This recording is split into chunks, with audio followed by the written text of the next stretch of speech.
క్రీస్తునందు ప్రియ సంఘమా, ప్రభు అయిన యేసు నామమున మీ అందరికీ శుభములు. ప్రభు మనల్ని సజీవులకు లెక్కించి ఇంకొక ఆదివారము ఆయన మందిరములో పునరుత్థాన ఆ యొక్క ఆరాధనలో లేకపోతే పునరుత్థాన శక్తిని మనకు అనుగ్రహించి పునరుత్థానుడైన యేసును ఆరాధించే ఈ యొక్క ఆదివార దినం మనల్ని దేవుడు సమకూర్చిన దేవుని మహిమ చెల్లిద్దాం. మనందరం కూడా దేవుని యొక్క వాక్యంలో నుంచి ఆదికాండం 6వ అధ్యాయం తీసి ఇక్కడ ఉన్న భాగాన్ని లేఖనాన్ని గమనిస్తే ఆదికాండం 6వ అధ్యాయము మరి భూమి మీద దేవుడు మనకిచ్చిన ఈ యొక్క సృష్టి ఆరంభములో కొద్ది కాలం తర్వాత ఈ యొక్క 6వ అధ్యాయంలో ఒక భయంకరమైన విషయాన్ని దేవుడు రాసి మనకు అందించాడు. అదేమిటంటే గతకాలం ఏం జరిగిందో దాని విషయమై సంపూర్ణమైన వివరణగా నరులు భూమి మీద విస్తరింపని ఆరంభించిన తర్వాత కుమార్తెలు వారికి పుడితే దేవుని కుమారులు నరు కుమార్ చక్కని వారిని చూచి వారందరిలో తమకు మనసు వచ్చిన స్త్రీలను వివాహం చేసుకున్నారని, అప్పుడు యెహోవా నా ఆత్మ నరులతో ఎల్లప్పుడూ వాదించదని ఇలాగున ఆదికాండం 6వ అధ్యాయము ఇది ఒక సండే స్కూల్లో కూడా పిల్లలకు కూడా తెలిసిన భాగమే ఇది. దీంట్లో బైబిల్ ఒకటి స్పష్టంగా చెప్తుంది. ఆదికాండం 6వ అధ్యాయంలో దేవుడు భూమి మీద మనుషులను చేసి ఆయన బాధపడి ఆయన మనసులో నొచ్చుకొని ఆయన హృదయంలో నొచ్చుకొని మనుషులను చేసినందుకు ఆయన బాధపడుతూ ఆ రోజు ఆయన తీసుకున్న డెసిషన్ ఏంటంటే ఒకటి అదేమిటంటే భూమి మీద ఉన్న నరులందరినీ తుడిచిపెట్టాలనుకున్నారు. సో 6th చాప్టరు భూమి మీద నరులను తుడిచిపెట్టాలని దేవుడు తీసుకున్న నిర్ణయ వాక్యము రాయబడింది. చూడండి దేవుని యొక్క వాక్యములో 7వ వచనం, అప్పుడు యెహోవా నేను సృజించిన నరులతో కూడా జంతువులను పురుగులను ఆకాశ పక్షాదులను భూమి మీద నుండకుండా తుడిచి వేయుదును, ఏలైనగా నేను వారిని సృష్టించినందుకు సంతాపము నొంది ఉన్నాను అని దేవుడు ఇలాగున ఈ వాక్యాన్ని చెప్తున్నాడు. 6వ వచనంలో నొచ్చుకున్న దేవుడు ఆ యొక్క 7వ వచనంలో సంతాపము నొంది ఉన్నానని చెప్తున్న దేవుడు మనకు ఈ యొక్క లేఖన భాగంలో ఆదికాండం 6వ అధ్యాయంలో ఉన్నట్టు ఏమిటంటే దేవుడు భూమి మీద మనిషి జాతిని మొత్తాన్ని కూడా నశింపజేయాలనుకున్న ఇంత తీవ్రమైన డిసిషన్ ఎందుకు తీసుకున్నాడు దేవుడు? ఇంత పెద్దదంటే బైబిల్లో ఇక్కడ ఒక 6 కారణాలు ఉన్నాయండి. నంబర్ 1 బైబిల్ చెప్తుంది భూమి మీద మనుష్యులు ఆ యొక్క విస్తరింపను ఆరంభించారు. అంటే పాపులేషన్ ఎక్స్ప్లోజన్ జరుగుతుంది, విపరీతమైన మనుషులు పెరిగిపోతున్నారు. సో దేవుడికి అదేం వ్యతిరేకం కాదు, కానీ పెరుగుతున్న మనుషులకు భక్తి పెరగట్లేదు, దేవుడు అంటే లెక్క లేకుండా పోతుంది. రెండవది వాళ్ళు సెక్షువల్ పర్వర్షన్ అని అక్కడ రాయబడింది బైబిల్లో. ఇది ఒక అంటే పూర్తిగా మనకు ఇవ్వబడింది, కానీ బైబిల్ తెలిసిన వాళ్ళని తెలుసు దేవుని కుమారులు వచ్చి భూమి మీద నరుల కుమార్తెలతో వివాహం చేసుకుంటున్నారు. ఇది దేవుడికి విరుద్ధం కనుక, ఎందుకంటే వాళ్ళ శరీరాలు మన శరీరం ఒకటి కాదు, వాళ్ళు దేవదూతల శరీరము మన బాడీ వేరు కాదు.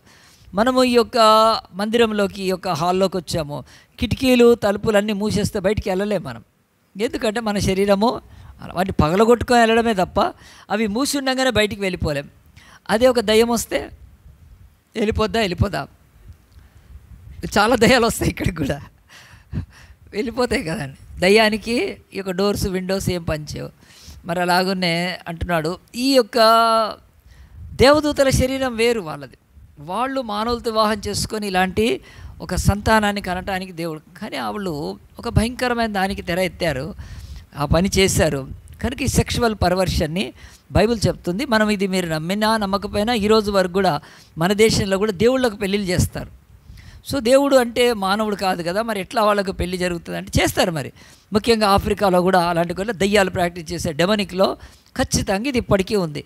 సో ఇలాగున్న దేవుడు రెండవది కారణం అది సెక్షువల్ పర్వర్షన్. కనుక దేవుడు వాళ్ళకు పుట్టిన వాళ్ళు నెఫీలులని అనాకీలని వాళ్ళు తాడి చెట్టు అంతే ఉన్నారని బైబిల్ అంతా చెప్తుంది వాళ్ళ గురించి. ఒక శూరులు పరాక్రమవంతులు దుర్మార్గులు బతికారు ఈ భూమి మీద. దేవుడు అన్నాడు దాని విషయం నేను నిర్మూలన చేస్తాను. మూడవది డెమనిక్ ఆ యొక్క ఎఫెక్ట్. కనుక అంటే దేవుడు ఆయన సృష్టించిన ఈ భూమిని దయ్యాలు కంట్రోల్ చేయడం కానీ, లేకపోతే దయ్యాల కింద మనుషులు వెళ్ళిపోవడం కానీ, దయ్యాల అకల్ట్ ప్రాక్టీస్ చేయడం కానీ, ఈరోజు మన మంత్రశక్తి అలాంటిది అప్పుడు భయంకరంగా వీటిని బట్టి కలుగుతుంటాయి. దేవుడు అన్నాడు ఇది కుదరదని చెప్పి. మూడవ కారణం అది. నాలుగవ కారణం ఇదే బైబిల్ చెప్తుంది, వచనాలు చదివితే మనిషి యొక్క హృదయంలోని ఊహంతా ఎల్లప్పుడూ కేవలం చెడ్డది. ఎవరైనా ఎగ్జామ్ రాశారు, అన్ని తప్పు రాస్తే ఏమొస్తుంది? గాడిద గుడ్డే రావచ్చు కదా, బాతుగుడ్డు కాదు. అట్లా హృదయాన్ని దేవుడు చేస్తే ఇప్పుడు పసిపిల్లల్ని దేవుడు చేశాడు కానీ మానవులను చేసినప్పుడు వాళ్ళలో కపటం ఉండదు కదా, ఆ తర్వాత వాళ్ళలో దోషం ఉండదు, వాళ్ళలో ద్వేషం ఉండదు, ఆ పిల్లల్లో అసూయ ఉండదు. పసిపిల్లల్ని తీసుకోండి మీరు హాస్పిటల్కి వెళ్తే అలా ఏమీ ఉండదు. అట్లా దేవుడు మానవులను సృజించాడు. కానీ మానవుడు ఈరోజు తన యొక్క హృదయంలోని ఊహ అంతా కేవలం చెడ్డది. అంటే 100 థాట్స్ వస్తే 100కి 100 చెడ్డగా ఉంటున్నాయి, 10 థాట్స్ వస్తే 10కి 10 చెడ్డగా ఉంటున్నాయి.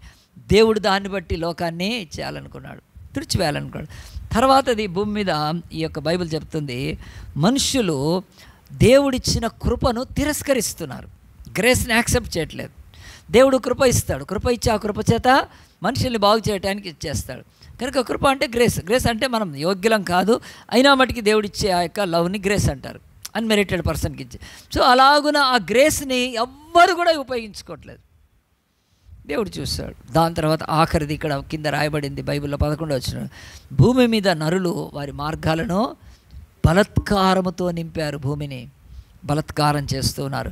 మన బలత్కారాన్ని మనం రీసెంట్గా మన భారతదేశంలో సంవత్సరం పైన అయిపోయింది కదండి, దాదాపు 2 ఇయర్స్గా వస్తుందేమో, మణిపూర్లో ఒక అమ్మాయి బట్టలు తీసేసి వాళ్ళు ఏం చేశారు, అమ్మాయిని ఊరేగించారు. అది వరల్డ్ అంతా వైరల్ అయింది. కానీ ఎంత ఇంకా 21st సెంచరీలో ఇండియా ఇట్లా ఉందా, ఏదో ఆఫ్రికాలో కదండి, ఆ యొక్క మృగాల్లాగా బట్టలు లేక అనాగరికులుగా బాణాలు వేసుకుంటూ బతుకుతూ సివిలైజేషన్ లేక ఏదైనా ఆఫ్రికాలో కొన్ని పార్ట్స్ ఉంటే అక్కడ ఒక స్త్రీని అంటే అవునులే అక్కడ తెలియదు కదా అని 21st సెంచరీలో 5G దాటి ఫోన్స్ కదా, 5G ఫోన్స్ వాడుతుంటే ఈ దేశంలో ఇలాంటి నాగరికత సివిలైజేషన్ దేశంలో మణిపూర్లో ఒక అమ్మాయిని బట్టలు ఊడదీసి ఒక 20-30 మంది మూక పాపం అమ్మాయిని అలాగున ఊరేగించారండి. ఎంత ఘోరం కదా.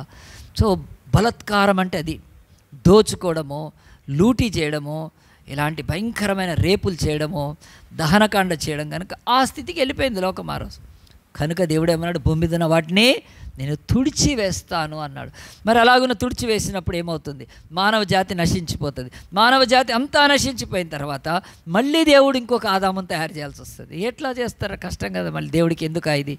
కనుక ఈ బైబిల్లో మాటలు కొన్ని 6వ అధ్యాయంలో చదివి దేవుడు ఫెయిల్ అయిపోయాడేమో, దేవుడు ఆయన అనుకున్న పర్పస్ నెరవేరలేదేమో, ఆయన సంకల్పించిన ఆ యొక్క గొప్ప ప్రణాళిక అట్టర్ ఫ్లాప్ అయిపోయింది. కనుక దేవుడే తీసేస్తా అంటున్నాడు. మనం కూడా ఎప్పుడైనా బాగా రాస్తాము, మనకు నచ్చకపోతే గీసి పారేస్తాము. ఎందుకు గీస్తాము, ఒళ్ళు మండి గీస్తాం కదా, సరిగ్గా రాలేదని చెప్పి దాన్ని గీసేస్తాము. కొంతమంది చింపేస్తారు కూడా కోపం వచ్చి కదండి, ఎందుకంటే ఇరిటేషన్ వచ్చేస్తుంది, మనం అనుకున్నది కావట్లేదని కదా. మరి ఆలోచించండి, అలాగున దేవుడు కూడా ఫెయిల్ అయిపోయా అండి? కాదండి, ఆయన నిత్య ప్రణాళికలో యుగాలలో ఇదొక భాగమే. కానీ అస్సలు బాధ దేవుడికి తనిచ్చే కృపను వదులుకోవడం బాధ. అందు గురించి బాధపడతాడు దేవుడు. ఈరోజు తల్లిదండ్రులు ఫీజు కడతారు, తల్లిదండ్రులు కాలేజీకి పంపిస్తారు, స్కూల్కి పంపిస్తారు, బట్టలు కొనిస్తారు, వెహికల్స్ కొనిస్తారు, ఏదంటే అటు చదవకపోతే వాళ్ళకి ఎంత బాధ అనిపిస్తుంది. చెడు తిరుగుతుంటే వాడు మన భాషలో చెప్పాలంటే పనికి మాలినోడు అయిపోయాడంటే ఆ తల్లిదండ్రులకి ఏం బాధ అండి? అది దేవుడి బాధ కూడా అదే. అంతకు తప్ప దేవుడు ఆయన చేసింది ఏదో తప్పైపోయింది, ఆయన చేతకాని దేవుడు, ఆయన అనుకున్న సంకల్పం నెరవేర్చుకోలేకపోయాడు, భూమి మీద అంతా ఇట్లా దరిద్రులు తయారైపోయాడు కనుక ఆయన సృష్టి ఏంటి, ఆయన యొక్క ప్రణాళిక ఏంటి, ఆయన శక్తి ఏం లేదు కాదు, అస్సలు కాదండి. బైబిలు దేవుడిలో లోపము పాపము ఉండదండి. దేవుడిలో ఆ యొక్క అశక్తి లేకపోతే ఆయనకు చేతగానితనం ఉండదు. ఆయన సర్వసంపూర్ణుడు కనుక ఆయన ఏమి చేసినా పర్ఫెక్ట్గా చేస్తాడు. మానవుల బ్రతుకులో విమోచన పర్ఫెక్ట్గా చేస్తున్నాడు, దాంట్లో భాగమే ఇది, అంతే. కనుక మళ్ళీ ఆదాము వాళ్ళని సృష్టించడమో దేవుడికి ఇష్టం లేదు. కానీ దేవుడు ఈ మానవ జాతిని కొనసాగింపచేయటానికి ఏం చేయాలి కదా, మీకు చిన్న ఎగ్జాంపుల్ చెప్తున్నా. మన ఇంట్లో పెరుగు వాడుకున్నాం, పెరుగు ఉంటే కొద్ది పెరుగు తీసి పెట్టుకుంటారు, మళ్ళీ ఏం చేస్తారు, దాంతో తోడేసుకు అంటే కంటిన్యూ అవుతుంది. కానీ పూర్తి పెరుగు అయిపోయింది అనుకో, ఏం చేస్తారు, పక్కింటి వాళ్ళు పెడతారు, కొంచెం తోడిస్తారా అంటే ఆ కొంచెంతో మళ్ళీ ఏమవుతుంది, మళ్ళీ మన కర్డ్స్ తయారయ్యే అవకాశం. సో అంత చిన్న సింపుల్ చెప్తున్నాను.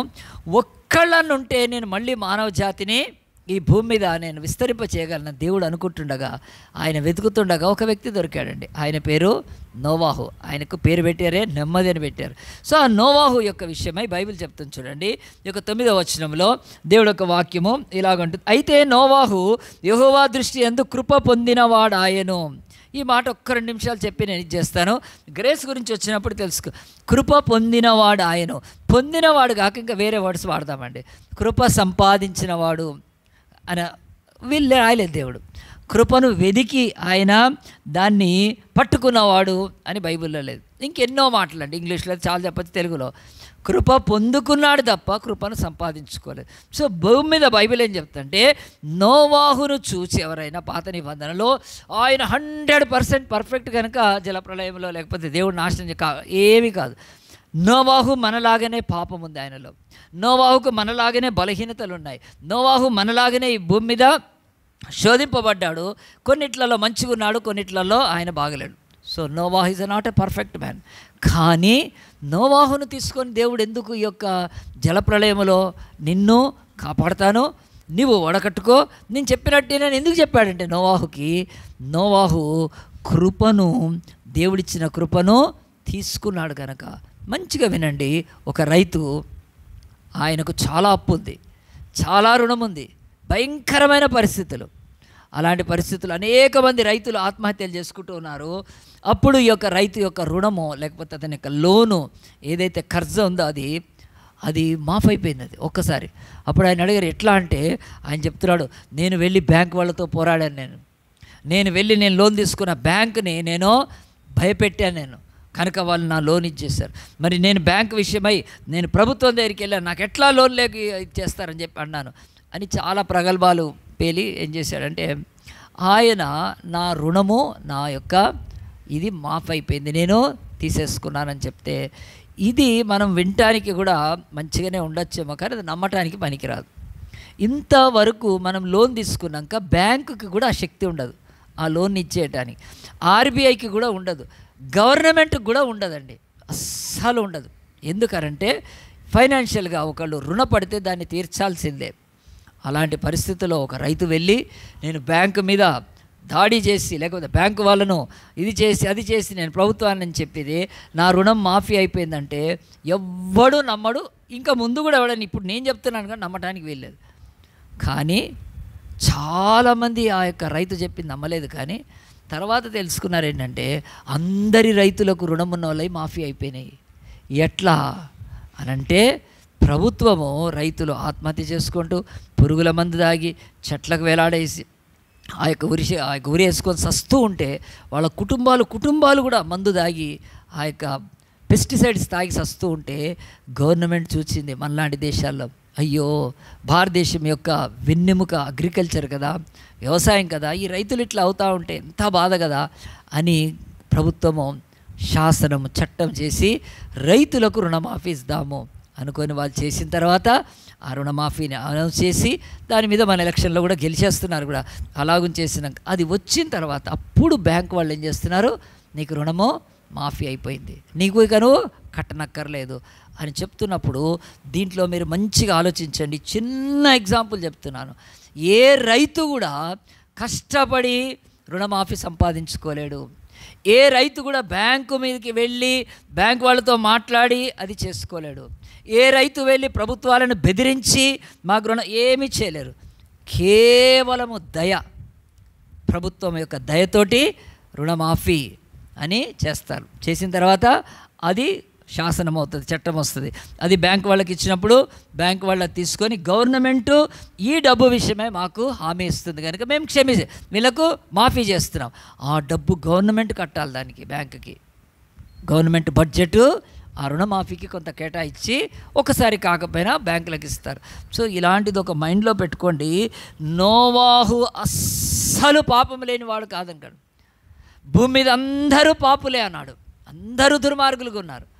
కానీ దేవుడిచ్చే కృప ఉంటే దాన్ని స్వీకరించాడు కనుక గుర్తుపెట్టుకోండి. ఈరోజు వరకు గ్రేస్ అనేది ఎన్నడూ కూడా అది మనము ఎర్న్ చేయలేము, సంపాదించలేము. కానీ కృపను ఏం చేయొచ్చు, పొందుకోవచ్చు. కనుక దేవుడు నోవాహుని అంటున్నాడు, నోవాహు నేను కృప చూపితే నా కృపను స్వీకరించావు అంతే. సో ఏ ఒక్కల బ్రతుకుల్లో తమ యొక్క పాప శాపంలోంచి విడిపించుకునే శక్తి లేదు కనుక దేవుడు యేసుక్రీస్తులో మనకు ఆ కృప ఇచ్చాడు. పుణ్యక్షేత్రాలకు వెళ్ళి కదండి బలి యజ్ఞాలు అర్పించి ఆ తర్వాత నదుల్లో మునిగి దాన ధర్మాలు చేసి, దీక్షలు పూని, మాలలు వేసుకొని, వ్రతాలు పూని కదా. ఇంకా చెప్పండి, అసలు ఎన్నో మానవుడు తపస్సు చేసిన ప్రార్థన, ఒక్క మనిషి నీతిమంతుడు కాలేడు.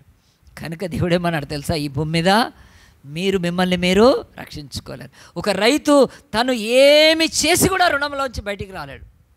ప్రభుత్వం దయ చూపిస్తేనే అవుతుంది. అట్లనే పరలోక ప్రభుత్వం దయ చూపిస్తే మనకు రక్షణ. అది ఈరోజు కార్యాల్లో లేదు. దేవుడు స్పష్టంగా మన భారతదేశం ఏమి నమ్ముతుందండి? కర్మ సిద్ధాంతము. కనుక నువ్వు నీ కర్మను బట్టే నీకు మోక్షము, నీ కర్మను బట్టే నీకు నరకము. నువ్వు మంచి చేస్తే, నీతి చేస్తే, ధర్మకార్యాలు చేస్తే, పుణ్యకార్యాలు చేస్తే నువ్వు పరలోకానికి వెళ్తావు అన్నాడు. సో ఈ బైబిల్ దానికి పచ్చి అగెయిన్స్ట్ ఇది. బైబిల్ చెప్తే నీతిమంతుడు ఒక్కడు లేడు, ఏ భేదమును లేదు, అందరూ పాపం చేస్తారు. కనుక పాపికి దేవుడు ఇచ్చేది. తీయండి ఎఫెసీ పత్రిక 2:7 ఈ మధ్య చెప్పి నేను ముందుకు వెళ్ళిపోతాను. నోవాహు అయినా నేనైనా ఎవరమైనా ఒకటే. నోవాహు గ్రేట్ హీరో అని ఉంది బైబిల్లో. But how he has become a great hero? Because he accepted the grace given by God. దేవుడిచ్చిన కృపను స్వీకరించాడు కనుకనే, అంతే. కనుక ఆయన లోపం పాపం లేదని బైబిల్ చెప్పట్లేదు ఆయన గురించి కదా. చదవండి ఎఫెసీ పత్రిక 2:7-8 ఏం చెప్తుంది చదవండి. క్రీస్తు యేసునందు మనలను ఆయనతో కూడా లేపి పరలోకమందు ఆయనతో కూడా కూర్చునబెట్టెను. మీరు విశ్వాసము ద్వారా కృపచేతనే రక్షింపబడి ఉన్నారు. ఇది మన చర్చికి వచ్చే వాళ్ళందరూ చదువమ్మ చదువు. ఇది మీ వలన కలిగినది కాదు, ఈ దేవుని వరమే. ఇప్పుడు మళ్ళీ నేను నోవాహు నీతిమంతుడిగా బ్రతకటం అది నోవాహు వలన కలిగింది కాదు, దేవుని వరమే. నోవాహుకు కృపనిచ్చాడు, అతడు కృప పొందినవాడయ్యాను. కృపను సంపాదించినవాడు కాదు, కృపను ఎతికి తెచ్చుకున్నవాడు కాదు, కృపను అతను కష్టపడి సాధించింది కాదు. కృపను పొందుకున్నాడు ఉన్నది కనుక ప్రతి క్రైస్తవుడు ఇది మైండ్లో పెట్టుకోవాలి. ఈరోజు బల్ల కూడా అందు గురించే తీసుకుంటాం. సాల్వేషన్కి ఈక్వేషన్ ఏంటంటే బైబిల్ చెప్తుంది, faith plus grace is equal to salvation. Faith అంటే నీ విశ్వాసము. నువ్వు యేసుని చూసావా? చూడలేదు. ఆయన సిలువ ఎక్కడం చూసావా? చూడలేదు. ఆయన రక్తం కార్చడం చూసావా? చూడలేదు. ఆయన వీధుల్లో కొట్టుకుంటా తీసి నువ్వు ఏమీ చూడలేదు. 2000 years ఎవడున్నాడు? ఎవ్వరం లేము. బట్ అది దేవుడి మాట అని విశ్వసిస్తున్నావు కదా, చూచి కాదు, చూడు. అది ఫెయిత్ నీది, అంతే. కనుక మనకు ఫెయిత్ ఎక్కడ? కర్మలో ఫెయిత్ ఉండదు. ఇక కర్మ పోతే ఆడొక దేవుడు, ఒక దేవత, ఆయన మెడలో దండలు కదా, ఇటొక ఆంటీ కదా, ఇట్లా పెట్టుకొని దండలు వేసి దేవుణ్ణి చూసావు నువ్వు. కానీ దీంట్లో చూసేది ఏమీ లేదు. బైబిల్ ఏమీ చూసేది, వినాలి. వినుట వలన విశ్వాసం. కనుక నువ్వు సిలువను చూడలేదు, నమ్ముతూ, అది నీ ఫెయిత్. చూచి కాదు, చూడక నమ్మితే విశ్వాసం అని. నీ ఫెయిత్. గ్రేస్ ఏంటి? దేవుడు తన కుమారుణ్ణి బలియాగంగా ఇచ్చాడు. నిలువెల్లా ఆయనను చీల్చారు, రక్తము ప్రాణము ధారపోస్తే అది కృప. దేవుడి కృప ఆయన సిలువలో తన కుమారుని ఇవ్వడం. నీదేంటి? విశ్వాసం. విశ్వాసము ప్లస్ కృప ఈజ్ ఈక్వల్ టు రక్షణ. సో అలాగున నోవాహుకి దేవుడు కృపనిచ్చాడు. నోవాహు మంచివాడని ఏం బైబిల్ చెప్పట్లేదు, పర్ఫెక్ట్ అని ఏం చెప్పట్లేదు, ఆయన ఊడిపడ్డాడని ఏం చెప్పట్లేదు. అందరిలాగానే నోవాహు కూడా బాధపడ్డాడు, అందరిలాగానే ఆయన జీవించాడు. కానీ ఒక ఆలోచించాడు, ఏమంటే నేను మంచిగా బ్రతకాలి, నా పూర్వీకులు బతికినట్టు బతకాలి. నా పూర్వీకుల్లో కదా ఎంత చక్కగా బ్రతికారని చెప్పి అతడు మా యొక్క పూర్వుడికి పితరుడైన ఆదాము నుంచి 7వ వాడైన హానోకు మరణము చూడకుండా వెళ్ళిపోయాడు. Death could not hold him, పట్టుకోలేకపోయింది కదా, వెళ్ళిపోయాడు మరణం. మరి నేను చూస్తే ఎట్లా ఉన్నాను అని, చిచిచి నేను ఎందుకు ఇట్లా బతకూడదని చుట్టూ అందరూ కూడా పనికి మాలాగా బతుకుతున్నా. ప్రభువా నేను మంచిగా బతకాలనుకో. అప్పుడు దేవుడు కృపనిస్తాడు. ఆ కృప చేత నీ బతికాడు కనుక, అంతకుమించి ఇంకేమీ లేదండి. సో నోవాహు గురించి ఈ మాటలు మనం విన్నాం కనుక ఆదికాండం 6వ అధ్యాయం చూద్దాం. చూడండి, అందు గురించి బైబిల్ సాక్ష్యం చెప్తుంది. 9వ వచనంలో నోవాహు వంశావళి ఇదే. నోవాహు నీతిపరుడు, తన తరంలో నిందారహితుడు. నోవాహు దేవునితో కూడా నడిచినవాడు. సో ఎప్పుడు చెప్పాడండి అది? 8వ వచనంలో చెప్పలేదు. చూడండి, 9వ వచనం చెప్తున్నాడు. కృప లేకుండా నువ్వు నీతిపరుడవు కాదు, రాసి పెట్టుకోండి. కృప లేకుండా నువ్వు నిందారహితుడు ఎన్నడూ కాలేవు, రాసి పెట్టుకోండి. కృప లేకుండా నువ్వు దేవునితో నడవలేవు.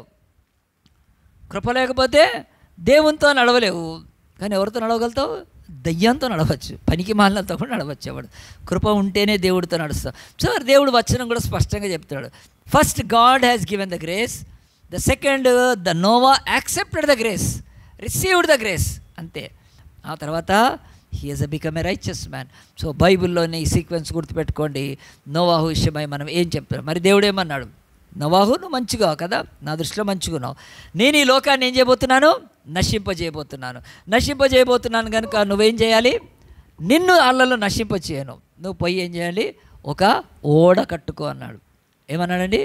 ఓడ. అది తెలుగులో ట్రాన్స్లేట్ చేశారు, అది ఓడ కాదండి, అది ఇంగ్లీష్లో ఆర్క్ అని చేశారు. ఆర్క్ అంటే మనకు తెలుసు, బైబిల్లో తెలుసు, మందసపు పెట్టే ఉండేది కదా ఒకటి, దాంట్లో 2 రాతి పలకలు, ఆ బంగారు పాత్ర, మన్నా, ఒక చిరుంచిన అర్హుని కర్ర ఇశ్రాయేలీలు పట్టుకొని మోసుకుంటూ వెళ్ళేవాళ్ళు కదా, మందసం అని ఒక పెట్టే.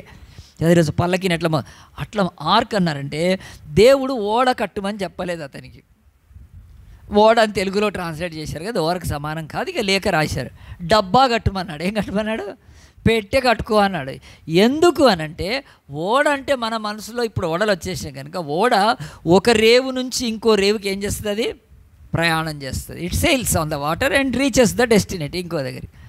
నోవాహుకి ఎక్కడ పోయేది ఉంది? నోవాహుకు పెళ్ళయింది కదా, అయిందా లేదా?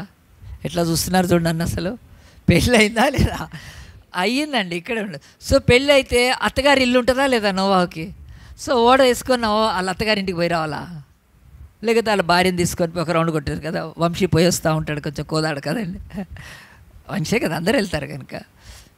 అట్లా అత్తగారింటికి పోయేది ఉందా అండి? ఎక్కడికి లేదండి. So it's not an a ship, it's not a boat, it is Hulk, ఒక ఆర్క్, ఒక పెట్టెలాగా కట్టుకోమన్నాడండి. ఒక పెట్టె ఇండి అంతే కనుక.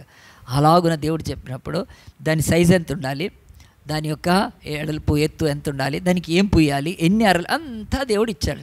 అలాగున నోవాహు కట్టడం మొదలు పెడితే ఎన్నేళ్ళు కట్టాడు తెలుసా అండి? 120 years కట్టాడండి. 120 years కట్టాడు. ఇప్పటి వరకు భూమి మీద 120 years కట్టిన బిల్డింగ్ ఉందా అండి? లేదండి కదా. ఎందుకంటే ఆ కట్టేవాడు ఎవడు ఉంటాడు? వాళ్ళే చచ్చిపోతారు. కానీ బైబిల్లో అప్పుడు దీర్ఘాయుష్ ఉండేది, 900 ఏళ్ళు బతికేవాళ్ళు కనుక. తో ఆ యొక్క 120 years కట్టి ఏం చేశాడు? దాన్ని ముగించేసిన తర్వాత దేవుడు మాట విని ఆ 120 years ఆయన ఏం చేస్తున్నాడు? చాలామంది వచ్చి అడుగుతున్నారు, ఏం కడుతున్నావు అంటే, నేను ఓడనలేదు, నేను ఒక మందసం కట్టుకుంటున్నాను, ఒక ఆర్క్ కట్టుకుంటున్నాను. ఎందుకంటే నన్ను కాపాడుకోవటానికి. ఎవరు చెప్పారు? దేవుడు చెప్పాడు.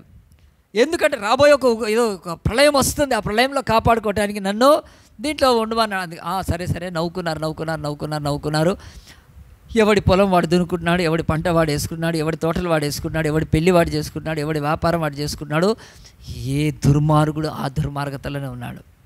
అలాగున కాలం గడిచిపోయింది, ఓడ నిర్మితం అయిపోయింది దేవుడు చెప్పినట్టు. అప్పుడు దేవుడు 7వ అధ్యాయంలో అంటాడు చూడండి, నోవాహుతో ఒక మంచి మాట, యెహోవా దేవుడు అంట, ఈ తరం వారిలో నీవే నా ఎదుట నీతిమంతుడు వెంట చూచితిని గనుక నీవును నీ ఇంటి వారిని ఓడలో ప్రవేశించండి. ఈ నీవే అనే మాటకి ఇంకొకసారి రాసుకోండి. దేవుడి ఎదుట ఎవరే నీవే నీతిమంతుడు అంటే విశ్వాసమే, కృపతోనే నీతిమంతులు, కనుక ఇంకేది కాదండి. కనుక అది ఇక్కడ కూడా రిపీట్ అవుతుంది.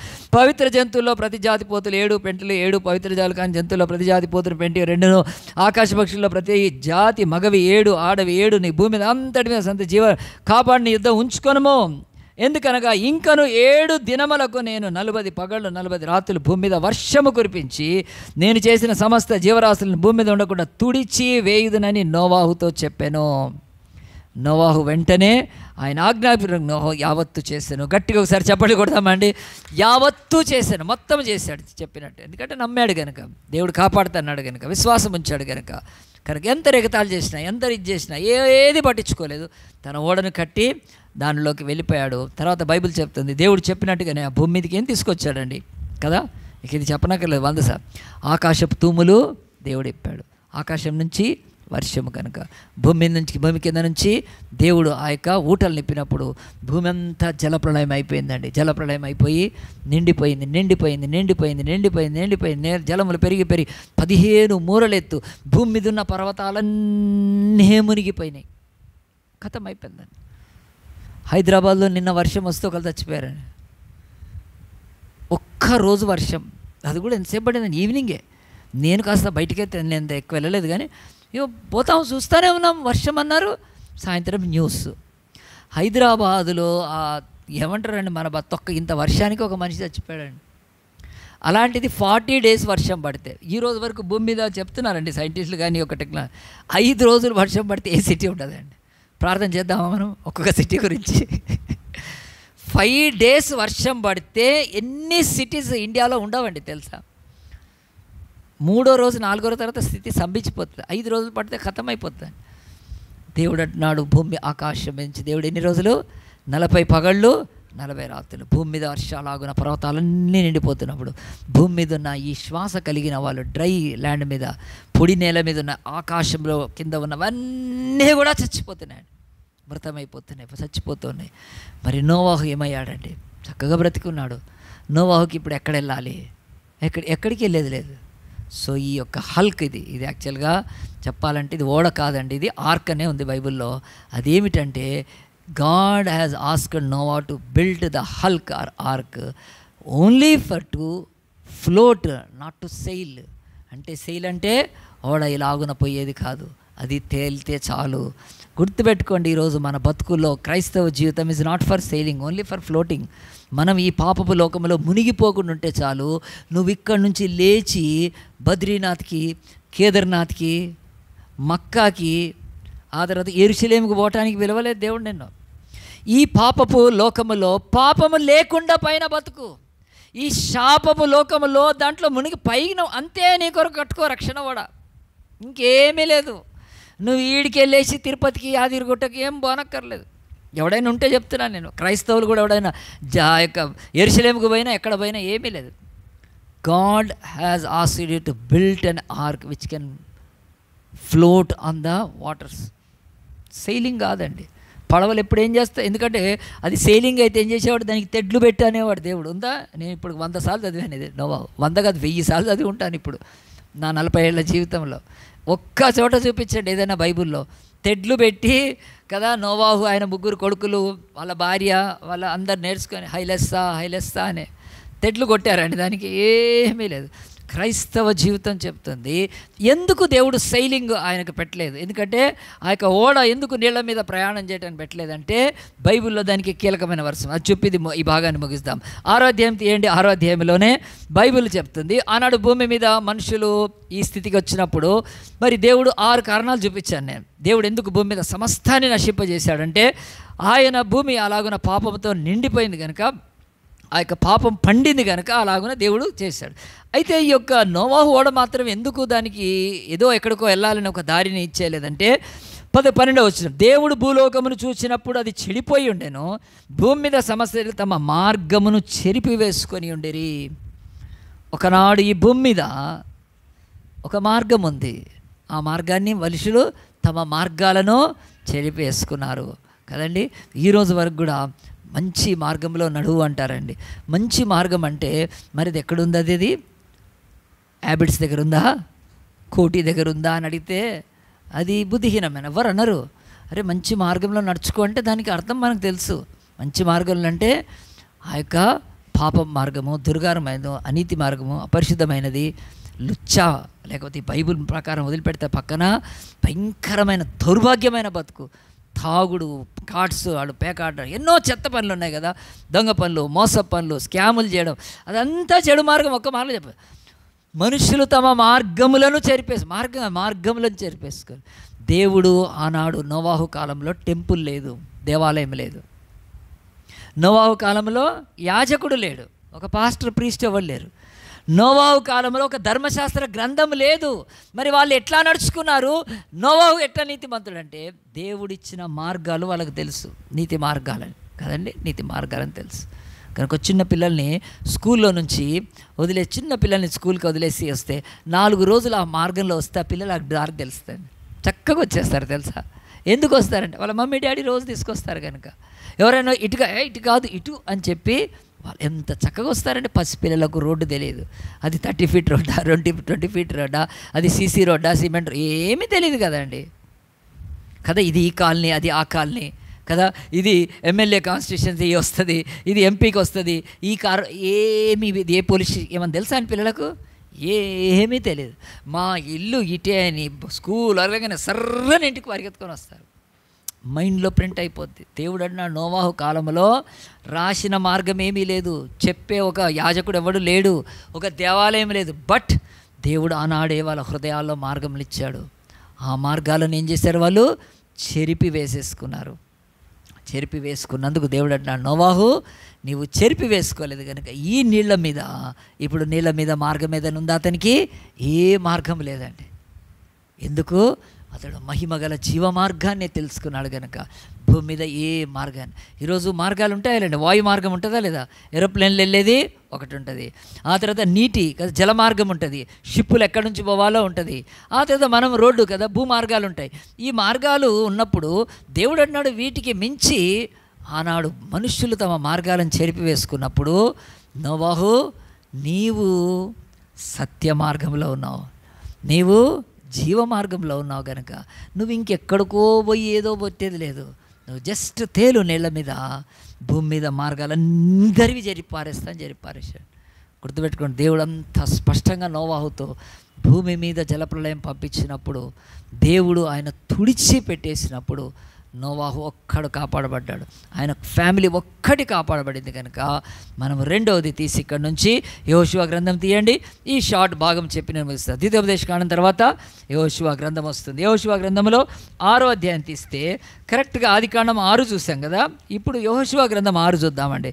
కరెక్ట్గా 4 బుక్కులు దాటి కదా, నిర్గమ, లేవికాండం, సంఖ్యాకాండం, ద్వితీయోపదేశం కాండి, ఆదికాండం నుంచి ఇది 6వ పుస్తకం. యెహోషువ గ్రంథము 6వ అధ్యాయంలో దేవుడు యొక్క వాక్యం ఏం చెప్తుందంటే, మొదటి వచనము, ఆ కాలంలో ఇశ్రాయేలు భయం చేత ఎవడునూ వెలుపలికి పోకుండా లోపలికి రాకుండా ఎరుకో పట్టణం ద్వారా గట్టిగా మూసివేయబడను. అప్పుడు యెహోవా యెహోషువతో ఇట్లనని, చూడము నేను ఎరుకోను దాని రాజును పరాక్రమం గల శూరులను నీ చేతికి అప్పగించుచున్నాను. మీరందరూ యుద్ధ సన్నదులై ఆ పట్టణాన్ని ఆవరించి ఒక మారు దాని చుట్టూ తిరగాలి. అతను 6 దినాలు తిరగాలి. 7 యాజకులు పొట్టెలు కొమ్మలు బూరలు పట్టుకొని ముందు నడవాలి. 7వ దినం దాని చుట్టూ తిరిగిన తర్వాత నేను మీకు అప్పచెప్తాను.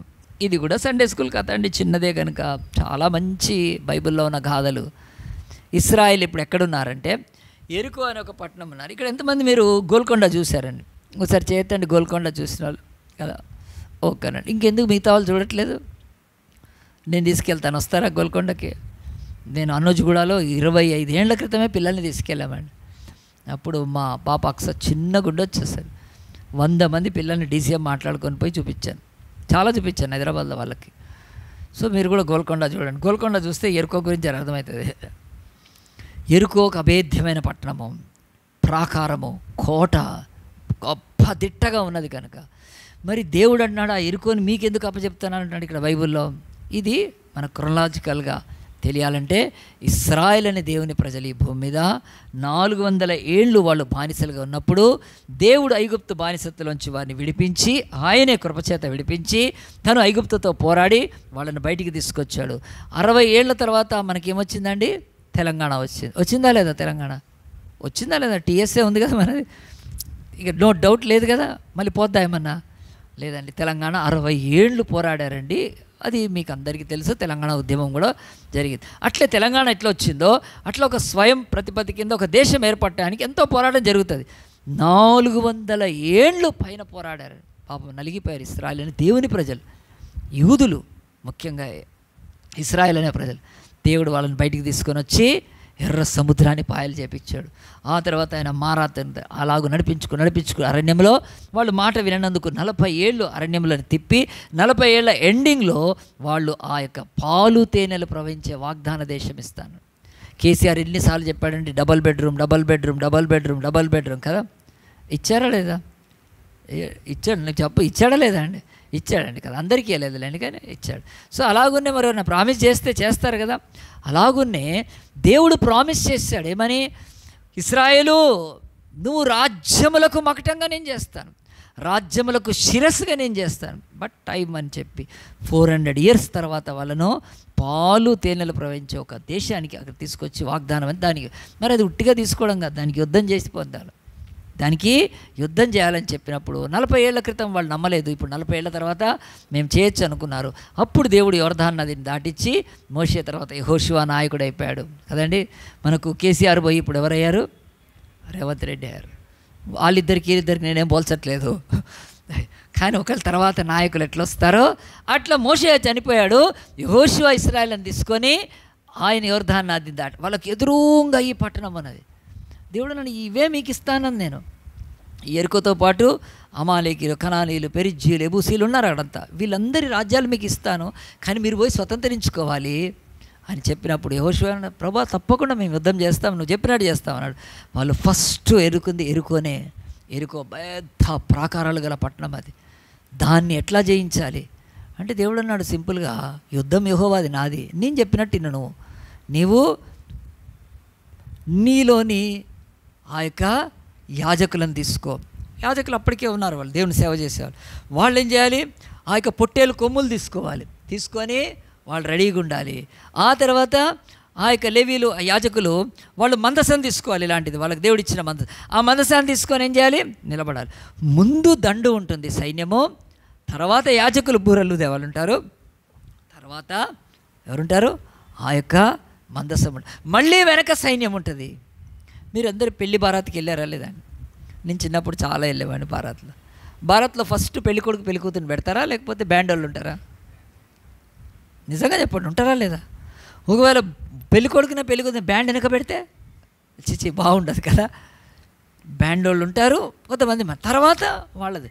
సో అంత సింపుల్గా దేవుడు చెప్తున్నాడు, ఇశ్రాయేలు మీరు సైన్యాన్ని ముందు పెట్టండి. యెహోషువ సైన్యం దండు తర్వాత యాజకులు బూరలు పట్టుకోవాలి, దాని వెనుక మందసం ఉండాలి, అలా యొక్క ఆర్క్ నిబంధన, దాని వెనుక మళ్ళీ సైన్యం ఉండాలి.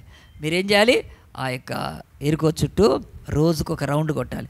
రౌండ్ కొట్టేటప్పుడు ఏం చేయాలి, మీరు ఏమి చేయదు, బూరలు ఊదాలి యాజకులు, అంతే, ఊదేసేసి వచ్చేయాలి, అంతే, ఇంకేం లేదు. అట్లా 6 రోజులు చేయాలి. 7వ రోజు కూడా తిరగాలి, బూరలు కూడా ఊదాలి. కానీ ఆఖరిగా నేను ఆజ్ఞాపించినప్పుడు గట్టిగా కేకలు వేయాలి.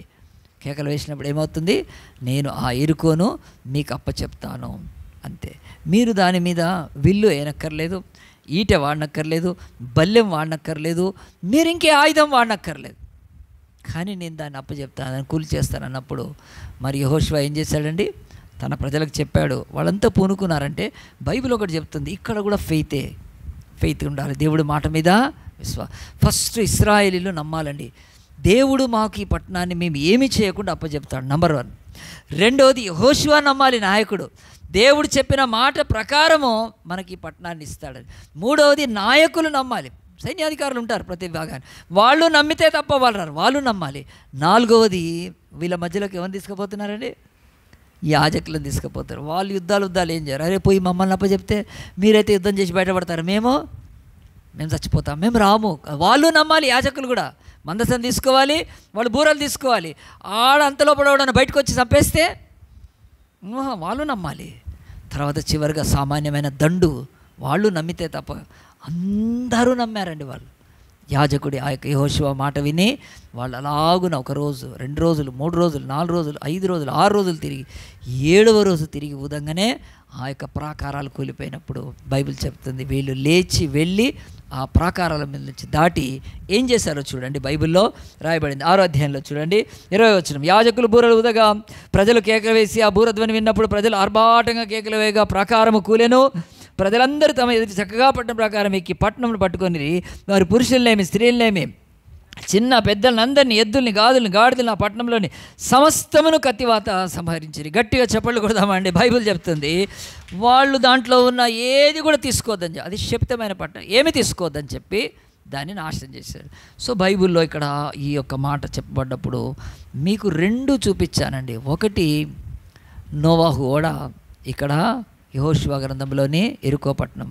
ఇక్కడ బైబిల్లో ఒక సీక్రెట్ ఉంది, అదేమిటంటే ఐగుప్తులో ఈ యొక్క ఆదికాండం 6వ అధ్యాయంలో నోవాహు ఎట్లా కాపాడబడ్డాడంటే ఈ బైబిల్ స్పష్టంగా చెప్తుంది. దేవుణ్ణి నమ్మిన, దేవుడి నీతికి లోబడ్డా, లేకపోతే దేవునిలో నడిచిన అతనికి లాస్ట్గా 120 ఏళ్ళు ఆయన కట్టుకున్నాక కూడా ఒక పని చెప్పాడంటే ఏంటో తెలుసా అండి, ఇక నీవు నిరీక్షణ నీది అంతమైపోయింది, ఇక నువ్వు నిరీక్షణ కలలేదు, ఇంకా ఎదురు చూడనక్కర్లేదు. 120 ఇయర్స్ ఈ హల్క్ నువ్వు ఈ యొక్క పెట్టే ఈ ఓడ లేకపోతే ఈ యొక్క మరి కట్టావు, నువ్వు దాంట్లోకి వెళ్ళకపోతే నీకు రక్షణ లేదు, నువ్వు వెళ్ళకపోతే రక్షణ లేదు అని చెప్పి అతనికి ఏం చెప్పాడు చూడండి. 6వ అధ్యాయం తీయండి, బైబిల్ స్పష్టంగా చెప్తుంది. అదేమిటంటే నోవాహుకి ఇచ్చిన ఒక ఆజ్ఞలో ఇది చాలా కీలకమైంది కనుక దేవుడు ఆయన వర్షాన్ని పంపించేటప్పుడు, దేవుడు ఆయన ఈ భూమి మీద ఈ యొక్క సంభవాన్ని పంపించేటప్పుడు 7వ అధ్యాయంలో ఉంటుంది చూడండి. ఎందుకనగా 4వ వచనంలో, ఇంకను 7 దినములకు నేను 40 పగళ్ళు 40 రాత్రులు భూమి మీద వర్షము కురిపించి నేను చేసిన సమస్త జీవరాశులు భూమి మీద ఉండకుండా తుడిచివేస్తానని చెప్పాడు. సో ఇదేనండి ఈరోజు కీలకం. దేవుడు నోవాహు 7 దినముల్లో ఓడలోకి వెళ్ళాలి, 7 డేస్లో ఓడలోకి వెళ్ళాలి, అంతే. దేవుడు నువ్వు ఓడలోకి వెళ్తేనే రక్షింపబడతావు. సేమ్ థింగ్ ఇప్పుడు మీరు స్క్రీన్ మీద చూడండి. ఇక్కడ దేవుడు ఎరికో పట్టణస్థులకు 7 దినాల్లో మీరు బయటికి రావాలి అందు గురించే ఇచ్చాడండి. ఇది బైబిల్లో ఉన్నది. ఇప్పుడు బూరలు ఊదితే అది కూలిపోయింది, వాళ్ళు నమ్మితే కూలిపోయింది, తిరిగితే కూలిపోయింది, విశ్వసిస్తే కూలిచేశాడు. ఇవన్నీ కూడా కాదండి. ఇంకా బైబిల్లో ఒక సత్యం ఉంది. అదేమిటంటే దేవుడు ఆ ప్రజలకు ఆఖరి అవకాశం ఇచ్చాడు. ఈ బైబిల్లో ఈ యొక్క యెహోషువ గ్రంథము 6వ అధ్యాయంలో మళ్ళొకసారి చూడండి. ఇది ఎవరైనా మరి అన్యులు చదివినప్పుడు ఈరోజు ఇంతవరకు నిందలు మోపుతూ ఉన్నారు, నేరం మోపుతూ ఉన్నారు, వీళ్ళు భయంకరంగా ఇది బైబిల్ ఇలాంటిది అని చెప్పి, ఈ బైబిల్లో ఉండే దేవుడికి దయ లేదు, కనికరం లేదు కనుక 6వ అధ్యాయంలో దేవుని యొక్క వాక్యం 21వ వచనంలో వారు పురుషులనేమి స్త్రీలనేమి చిన్న పెద్దలందరినీ, ఎద్దుల్ని గాడిదలను పట్టణ సమస్తాన్ని చంపేశారే. ఈ బైబిల్లో ఉన్న యెహోవా దేవుడికి ఈయనకు కరుణ లేదా, ఈయనకు ప్రేమ లేదా, ఈయనకు జాలి లేదా? ఈ పట్టణస్థులను ఎంతగా తన ప్రజల చేత నాశనం చేపించి కత్తివాత చేత హతము చేపించాడు. ఇది ఎంత దుర్మార్గమైన దేవుడు అని ఎవరైనా ఈరోజు వరకు కూడా మతోన్మాదులు ప్రశ్నిస్తుంటే మీరు ఈరోజు వినండి. దేవుడు ఆయన సృష్టికర్త, జీవాధిపతి. ఆయన తన యొక్క సృష్టిని పాడు చేసుకునేవాడు కాదు. కానీ ఇక్కడ దేవుడి నిర్ణయం తీసుకున్నాడు. ఎందుకంటే ఇశ్రాయేలీలనే దేవుడి ప్రజలు, వాళ్ళు గాడ్స్ పోలీస్, వాడు గాడ్స్ మిలిటరీ కనుక ఆనాడు పాత ప్రపంచంలో ఈ భూమి మీద ఉన్న ప్రతి ఒక్క మరి తీర్పును దేవుడు తన ప్రజల ద్వారా తీర్చాలనుకుంటున్నాడు. ఈరోజు మనకు ప్రభుత్వం శిక్ష వేయాలంటే ఎవరి ద్వారా వేస్తుంది? పోలీస్ ద్వారా, జ్యుడిషియరీ ద్వారానే శిక్ష వేస్తుంది మనకు, అంతే కదండి. అలాగున్నే ప్రపంచంలో ఆనాడు యూదులు, ఇశ్రాయేల్ ఎవరంటే భూమి మీద దేవుడి పోలీసు. ఆ దేవుడు పోలీసుని ఎక్కడికి పంపించాడు? ఇప్పుడు ఆయన ఎరుకోకు దగ్గర పంపించాడు. ఎరుకోకు ఎందుకు పంపించాడు? ఎరుకో బహు పాపపు పట్టణం, అది దుర్మార్గమైన పట్టణం, అది నీచమైన పట్టణం. అది దాని గోడ మీద ఒక రాహాబ్ అనే ఒక వేశ్య బతుకుతుంది. మన గోడల మీద పిల్లి సరిగ్గా తిరగలేకపోతుంది. ఈరోజు పిల్లి నడుస్తుందండి గోడ మీద, అంతే. కానీ వాళ్ళ గోడ ఎంత ఉంది ఆ ప్రకారమో, దాని మీద ఇల్లు కట్టుకొని ఒక ఆమె వ్యభిచారం చేస్తుంటే యెహోషువ ఈ యుద్ధానికి దీనికి దేవుడి దగ్గర కాకముందు ఆయన వేగుల వాళ్ళని పంపించాడు. ఆ వేగుల వాళ్ళని ఆమె ఏం చేసిందంటే తన ఇంట్లో దాచిపెట్టుకొని ఆమె ఏమందో చూడండి. 2వ అధ్యాయంలో ఈ మాటలు చదువుతూ మనం త్వరగా ముగిచ్చేద్దాము. యెహోషువ గ్రంథం 2వ అధ్యాయం తీయండి. 2వ అధ్యాయంలో దేవుడి యొక్క వాక్యము కరెక్ట్గా 9వ వచనం నుంచి 2:9, యెహోవా ఈ దేశమును మీకు ఇచ్చుచున్నాడని రాహాబ్ ఎవరితో అంటుంది? ఇదిగో ఇశ్రాయేల్ యొక్క వేగుల వాళ్ళతో, స్పైస్ తోటి అంటుంది. మీ వలన మాకు భయం పుట్టిననియు, మీ భయం వలన ఈ దేశ నివాసులందరికీ ధైర్యం చెడిననియు నేను ఎరుగుదును. మీరు ఐగుప్తులో వచ్చినప్పుడు మీ ఎదుట యెహోవా ఎర్ర సముద్రం నీరు ఎలాగున ఆరిపోచేసినో, యోర్దాను తీరంలో అమోరీల 2 రాజులని సీహోను ఓగును మీరు ఏం చేసిరో అనగా మీరు వారిని ఎలాగో నిర్మూలన చేస్తారో ఆ సంగతి మేము వింటిమి. మేము వినినప్పుడు మా గుండెలు కరిగిపోయాను. మీ దేవుడైన యెహోవా పైన ఆకాశం కానీ భూమి అందేగా దేవుడే, ఆయనే దేవుడు. మీ ఎదుట ఎట్టి మనుషులకైన ధైర్యం ఏమాత్రం ఉండదు అని ఆమె వేడుకుని తెలుసా, నేను మీకు ఉపకారం చేశాను కనుక ఈ ఎరుకోను మీరు నాశనం చేసినప్పుడు నన్ను వదిలేయండి, నన్ను రక్షించండి అంటే అప్పుడు వాళ్ళు ప్రామిస్ చేశారండి వేగుల వాళ్ళు, అమ్మా రాహాబు నువ్వు మమ్మల్ని ఇంతగా కాపాడినందుకు నీకు ఖచ్చితంగా మేము అభయం ఇస్తున్నాము. కానీ మేము ఎరుకోని వచ్చినప్పుడు అది ఎవరో తెలియకపోతేది కనుక నువ్వు ఆనవాళ్ళుగా ఏం చేసుకో, నీ కిటికీకి ఒక ఎర్ర నూలు కట్టుకో, స్కార్లెట్ అంటారు, అది కట్టుకో. అప్పుడు మేము వెళ్ళి మా నాయకుడు యెహోషువతో మాట్లాడతాము అన్నప్పుడు ఈ యొక్క రాహాబ్ ఏం చేసింది తెలుసా అండి? తను ఎరుకో చుట్టూ ఇశ్రాయేల్ యొక్క సైన్యం వచ్చేసినప్పుడు తన యొక్క బంధువులందరినీ, తన ఇంటి వారందరినీ తన ఇంట్లోకి చేర్చి ఎరుకో కూలిపోయినప్పుడు, అది కాల్చబడుతున్నప్పుడు, నరకబడుతున్నప్పుడు వాళ్ళని లాగున బయటికి తీసుకొని వచ్చేసి కాపాడారు. ఈ రాహాబు విషయంలో దేవుడు ఏమంటున్నాడు, ఇక్కడ ఎరుకో విషయంలో దేవుడు తుడిచివేసేటప్పుడు, దేవుడు భూమి మీద జలప్రళయంతో మానవ జాతిని అంతటినీ తుడిచివేసి కృప పొందిన నోవహు కాపాడుకున్నాడు. అతడు 7 దినముల్లో వెళ్ళిపోయాడు లోపలికి. సేమ్ ఇక ఎరికో పట్టణం విషయం బైబిల్ ఏం చెప్తుంది? దేవుడు అంటున్నాడు, ఈ భూమి మీద బహు చెడ్డ పట్టణంగా బతుకుతుంది. ఆ చెడ్డ పట్టణాన్ని దేవుడు నిర్మూలన చేయాలి భూమి మీద. ఎందుకు? వాళ్ళు పాపము, దుర్మార్గత, ఆ యొక్క కాముకత్వము, వ్యభిచారంతో నడిపిస్తున్న ఆ పట్టణాన్ని దేవుడు నాశనం చేయటానికి మించి ఇంకోటి ఉందని తెలుసా? వాళ్ళు తమ యొక్క దేవతలకు, దేవుళ్లకు పిల్లల్ని బలిస్తారు, నరబలిస్తారు. సో నరబలి అది దేవుడికి భయంకరమైన వ్యతిరేకత. కనుక అలాంటి పట్టణాన్ని దేవుడు ఇశ్రాయేలును పంపించినప్పుడు ఏం చేశాడో తెలుసా అండి? 7 దినాలు టైం ఇచ్చాడు. ఏంటి దేవుడికి వెర్రా, పిచ్చా ఏంటి? యాజకులను బూరలు పట్టుకొని వీళ్ళు అసలు మందసాన్ని తీసుకెళ్లరు.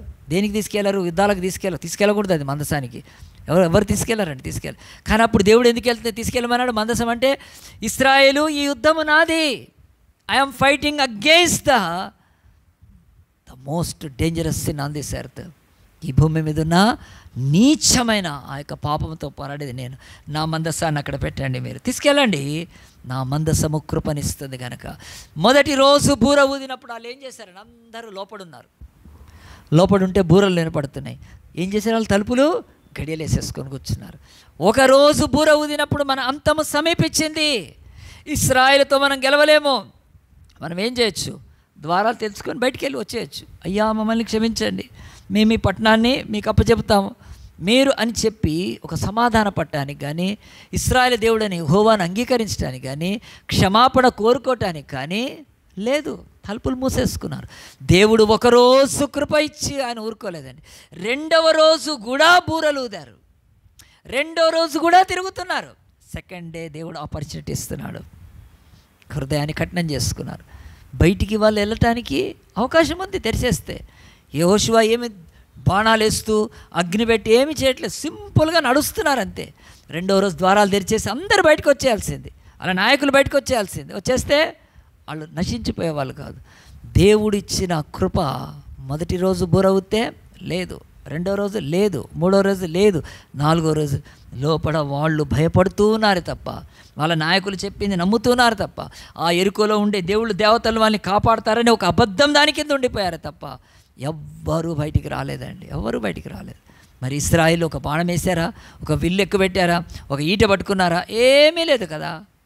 ఎంత ఛాన్స్ ఉందండి. ఇది భూమి మీద సాక్ష్యంగా నేను చెప్తున్నాను. 7 దినములు టైం ఇచ్చినా వాళ్ళు రానందుకు దేవుడు కూల్చి దాన్ని నాశనం చేసేసాడు. అసలు ఏ పట్టణంలోకైనా ఒకసారి ఒక రాజ్యం ఇంకో రాజ్యం మీద యుద్ధం చేసినప్పుడు ఇట్లా ఎవరు చేయరండి.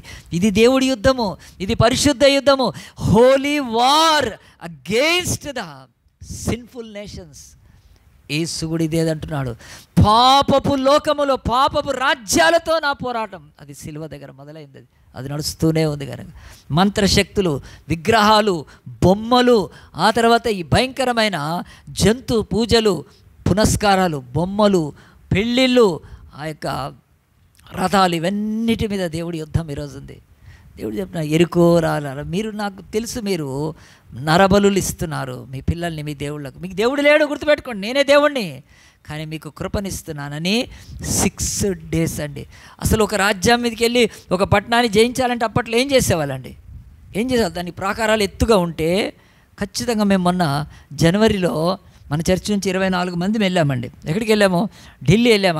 అక్కడ ఆగ్రా ఫోర్ట్ చూసాం. మేము చూపించి ఆ ఫోర్ట్లో నేను అక్కడ నిలబడి కూడా మనకు ఎక్స్ప్లెయిన్ చేశాను.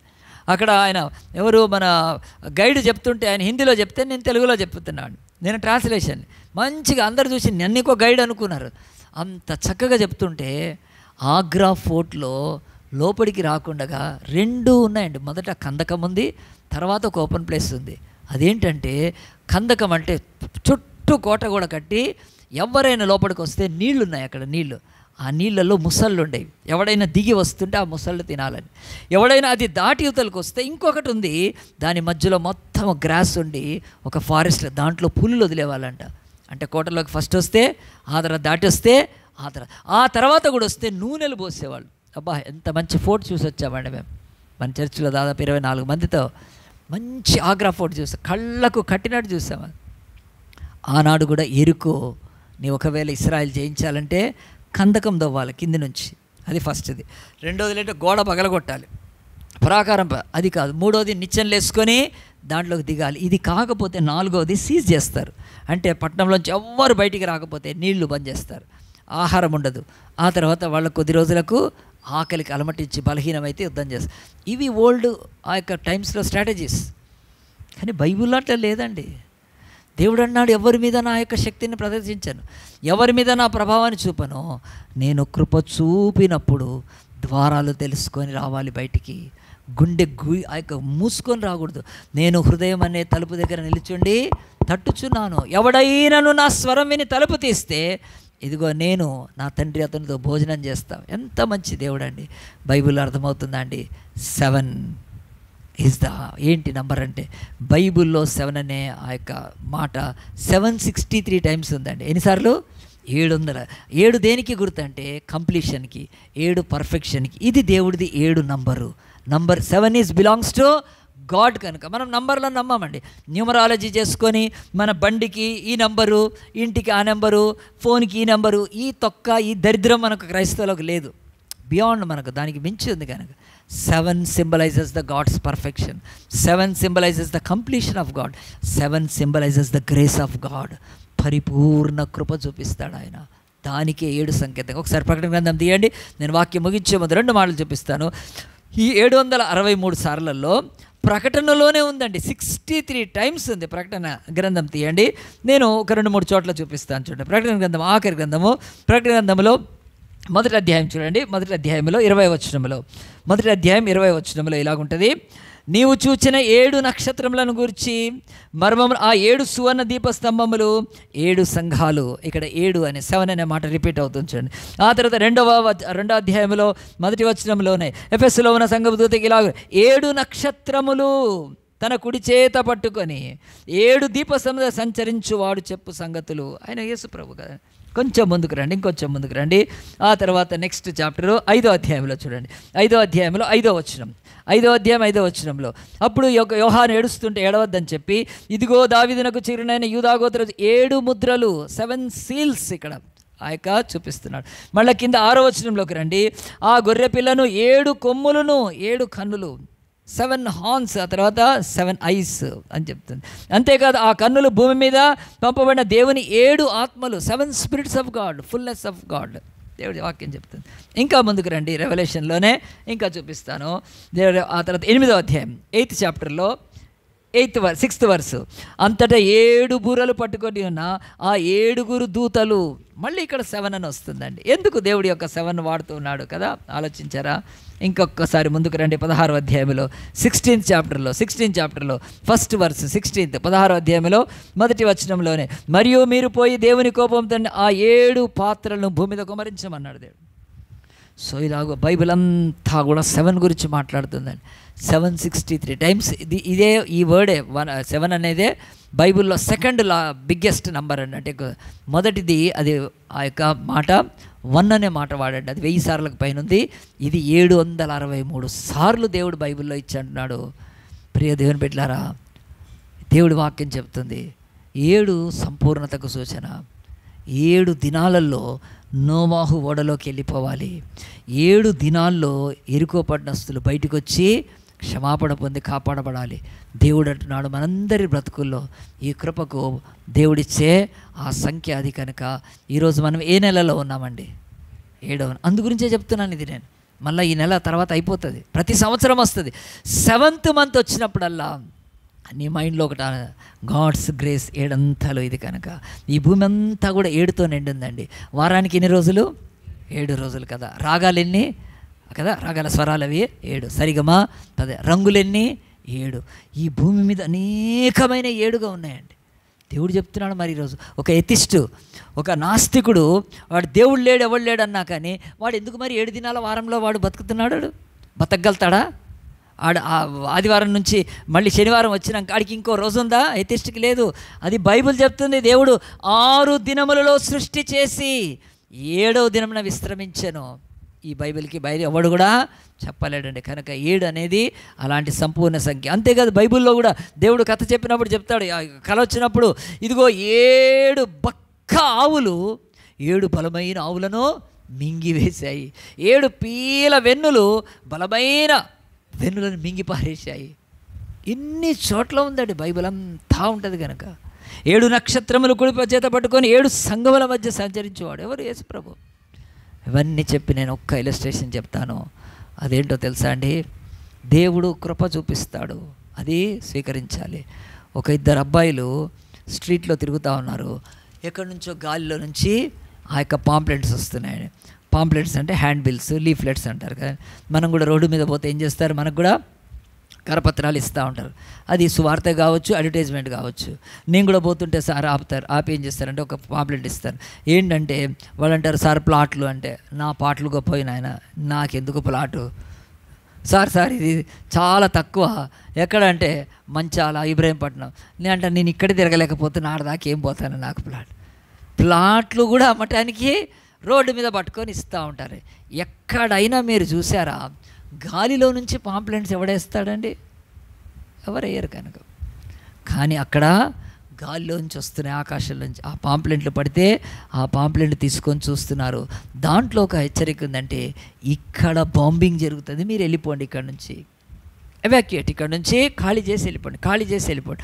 అవి చదువుతున్నప్పుడు ఆ యొక్క కరపత్రాలు ఏం చూపిస్తున్నాయంటే, వీళ్ళు ముస్లిమ్స్ అండి వీళ్ళు, లేకుంటే ఆ యొక్క పాలస్తీనులు, ఒక 2 పెద్దవాళ్ళు 2 చిన్నవాళ్ళు. ఒకటి దొరికితే దాంట్లో క్లియర్గా ఒక మెన్షన్, IDF అంటే ఇజ్రాయెల్ డిఫెన్స్ ఫోర్స్ వాళ్ళు అచ్చు వేసి వాళ్ళ భాషలో, ఇదిగో గాజా ప్రజలారా, మేము మీ మీద బాంబులు వేయబోతున్నాము, మీరు ఇక్కడ నుంచి వెళ్ళిపోండి, ఇక్కడ నుంచి ఖాళీ చేయండి. మరి వాళ్ళకేం పిచ్చి పట్టింది ఇజ్రాయెల్కి వీళ్ళని చంపటము అంటే? కాదు కదా, అక్కడ టెర్రరిస్టులు ఉన్నారు. ఆ టెర్రరిస్టులు ఏం చేస్తున్నారు? ఇస్రాయెల్ దేశం మీద వాళ్ళు దాడి చేస్తున్నారు. ఇస్రాయెల్ మీద దాడి ఎప్పుడు మొదలుపెట్టారు? అక్టోబర్ 7, 2023లో. ఆ రోజు ఆ యొక్క హమాస్ అనే ఆ యొక్క దుర్మార్గమైన ఆ యొక్క టెర్రరిస్టులు ఎవరి దేశంలోకి వచ్చారు? ఇజ్రాయెల్ దేశంలోకి వచ్చారు. వచ్చి ఎంతమందిని చంపారు? 1500 మంది వరకు. ఊచకొద్దు. ఒక పిల్లోడిని అయితే ఇట్లా 2 ముక్కలు కోసారండి. చిన్న పసిబిడ్డని ఇట్లా 2 ముక్కలు కోసి పెడితే, అది ఈరోజు దీంట్లో కూడా ఇంటర్నెట్లో కూడా తీసేశారు. అది భయంకరమైన నరమేధం చేశారు. వచ్చి వెళ్ళిపోయారు. ఇక ఆ రోజుగా ఇజ్రాయెల్ ఏం చేస్తుందండి? తన దేశాన్ని, తన ప్రజలను కాపాడుకొని యుద్ధం మొదలుపెట్టారు. యుద్ధం మొదలుపెడితే ఈ రోజు వరకు ఎంతమంది చచ్చిపోయారు? 11,000 మంది పసిపిల్లలు చచ్చిపోయారండి ఆ బాంబులు వేస్తుంటే. కనుక ఇంకా యొక్క మూర్ఖులు, ఆ యొక్క టెర్రరిస్టులు, హమాస్ వాళ్ళు దాక్కొని ఆ యొక్క గెరిల్లా యుద్ధం చేస్తూ ఉన్నారు. దేశము, పట్టణము నాశనం అయిపోతున్నా కానీ ప్రపంచ దేశాలన్నీ కూడా ఇజ్రాయెల్ అంటున్నాయి, ఇజ్రాయేలు నువ్వు జెనోసైడ్ చేస్తున్నావు, మానవ హననం, ఒక జాతి నిర్మూలన చేస్తున్నావు, హిట్లర్ లాగా చేయొద్దు అని అందరూ ప్రెజర్ తీసుకొస్తుంటే ఇజ్రాయెల్ ఏం పట్టించుకోవట్లేదు. నాకు ఎవరితో పని లేదు, నా పక్కనున్న దేశము అది పాలస్తీనా, హమాస్, వాళ్ళు నన్ను లేకుండా చేయాలంటే మరి నేనెందుకు కూరుకుంటాను? అక్టోబర్ 7కు ముందు నేనేం చేయలేదు, వాళ్ళు చేశారు, వాళ్ళు గెలుక్కున్నారు. కనుక ఈరోజు చచ్చిపోతాయి. కానీ ఇదిగో నేను ఈ కరపత్రాలు వేస్తున్నాను, ఇక్కడ నుంచి మీరు వెళ్ళిపోండి అంటే అనేకులు, అదిగో ఈ గాజా ప్రాంతంలో అండి, ఈ బెల్ట్లో కనుక ఆ ప్లేసెస్ అవుతున్నా, అల్బహారో ఏదో ఉందండి, అవి వాళ్ళ యొక్క పేర్లు ఉంటాయి, డిఫరెంట్గా ఉంటాయి, డిఎల్ఆర్ ఏదో ఉంది అక్కడ. అలాంటి ప్రాంతాలలో ఇక్కడ మేము వేస్తున్నాం, మాకు ఇక్కడ టెర్రరిస్టులు ఉన్నట్టు ఐడియా ఉంది, మీరు వెళ్ళిపోండి, మీరు చచ్చిపోతారని చెప్తే ఎంతోమంది అవి అర్థం కాక కన్ఫ్యూజన్ అయ్యి, కొద్దిమంది నమ్మి ఆ తర్వాత లేసి ఏం చేశారండి వాళ్ళు? బయలుదేరి ఇదిగోండి వాళ్ళ భాషలో, అరబిక్ భాషలో, ఇదిగో మీ దగ్గర వీళ్ళు దాక్కొని ఉన్నారు, మాకు తెలుసు, సమాచారం ఉంది, వీళ్ళని పట్టించండి, మీరు పట్టిస్తే మంచిదే, కాకపోతే మేమైతే బాంబులు వేసి చంపేస్తాం, వదిలిపెట్టాము, మీరు పారిపోండి అంటే ఎంతోమంది కాలినడకన, కరెంట్ లేదు, వాటర్ లేదు, ట్రైన్ లేదు, బస్సు లేదు, పెట్రోల్ లేదు, ఏమీ లేదండి. పాపం 1000 మంది నడుచుకుంటూ వెళ్తున్నారండి, అలాగ ప్రాణాలు పెట్టుకొని. ఇప్పటికే 11,000 మంది పిల్లలు చచ్చిపోయారండి. ఎవరైనా అనొచ్చు, ఎంత దౌర్భాగ్యమైంది ఆ ఇశ్రాయేల్ దేశమో, ఎంత దౌర్భాగ్యులా, వాళ్ళలోంచే కదా యేసుక్రీస్తు పుట్టాడని చెప్పి ఇన్ని మాటలన్నా కానీ అర్థం కాని వాళ్ళకి కానీ నాలాంటి వాళ్ళు చెప్తే మీరని అర్థం చేసుకోండి. ఎందుకు వాళ్ళ దేశం మీద యుద్ధం చేస్తుంటే, హమాస్ అనే పాలస్తీనాలకు వాళ్లకు చదువుతో పని లేదు, వాళ్లకు ఉద్యోగాలతో పని లేదు, వాళ్లకు వ్యాపారాలతో పని లేదు, వాళ్ళకి ఇంకా దేంతో పని లేదు. వాళ్ళు ఒకటే కంకణం కట్టుకున్నారు, ఏమిటంటే రివర్ టు సీ, యోర్దాను నది నుంచి ఆ యొక్క మధ్య భూమి మీద ఉన్న ఇశ్రాయేల్ దేశాన్ని తుడిచిపెట్టేయాలి.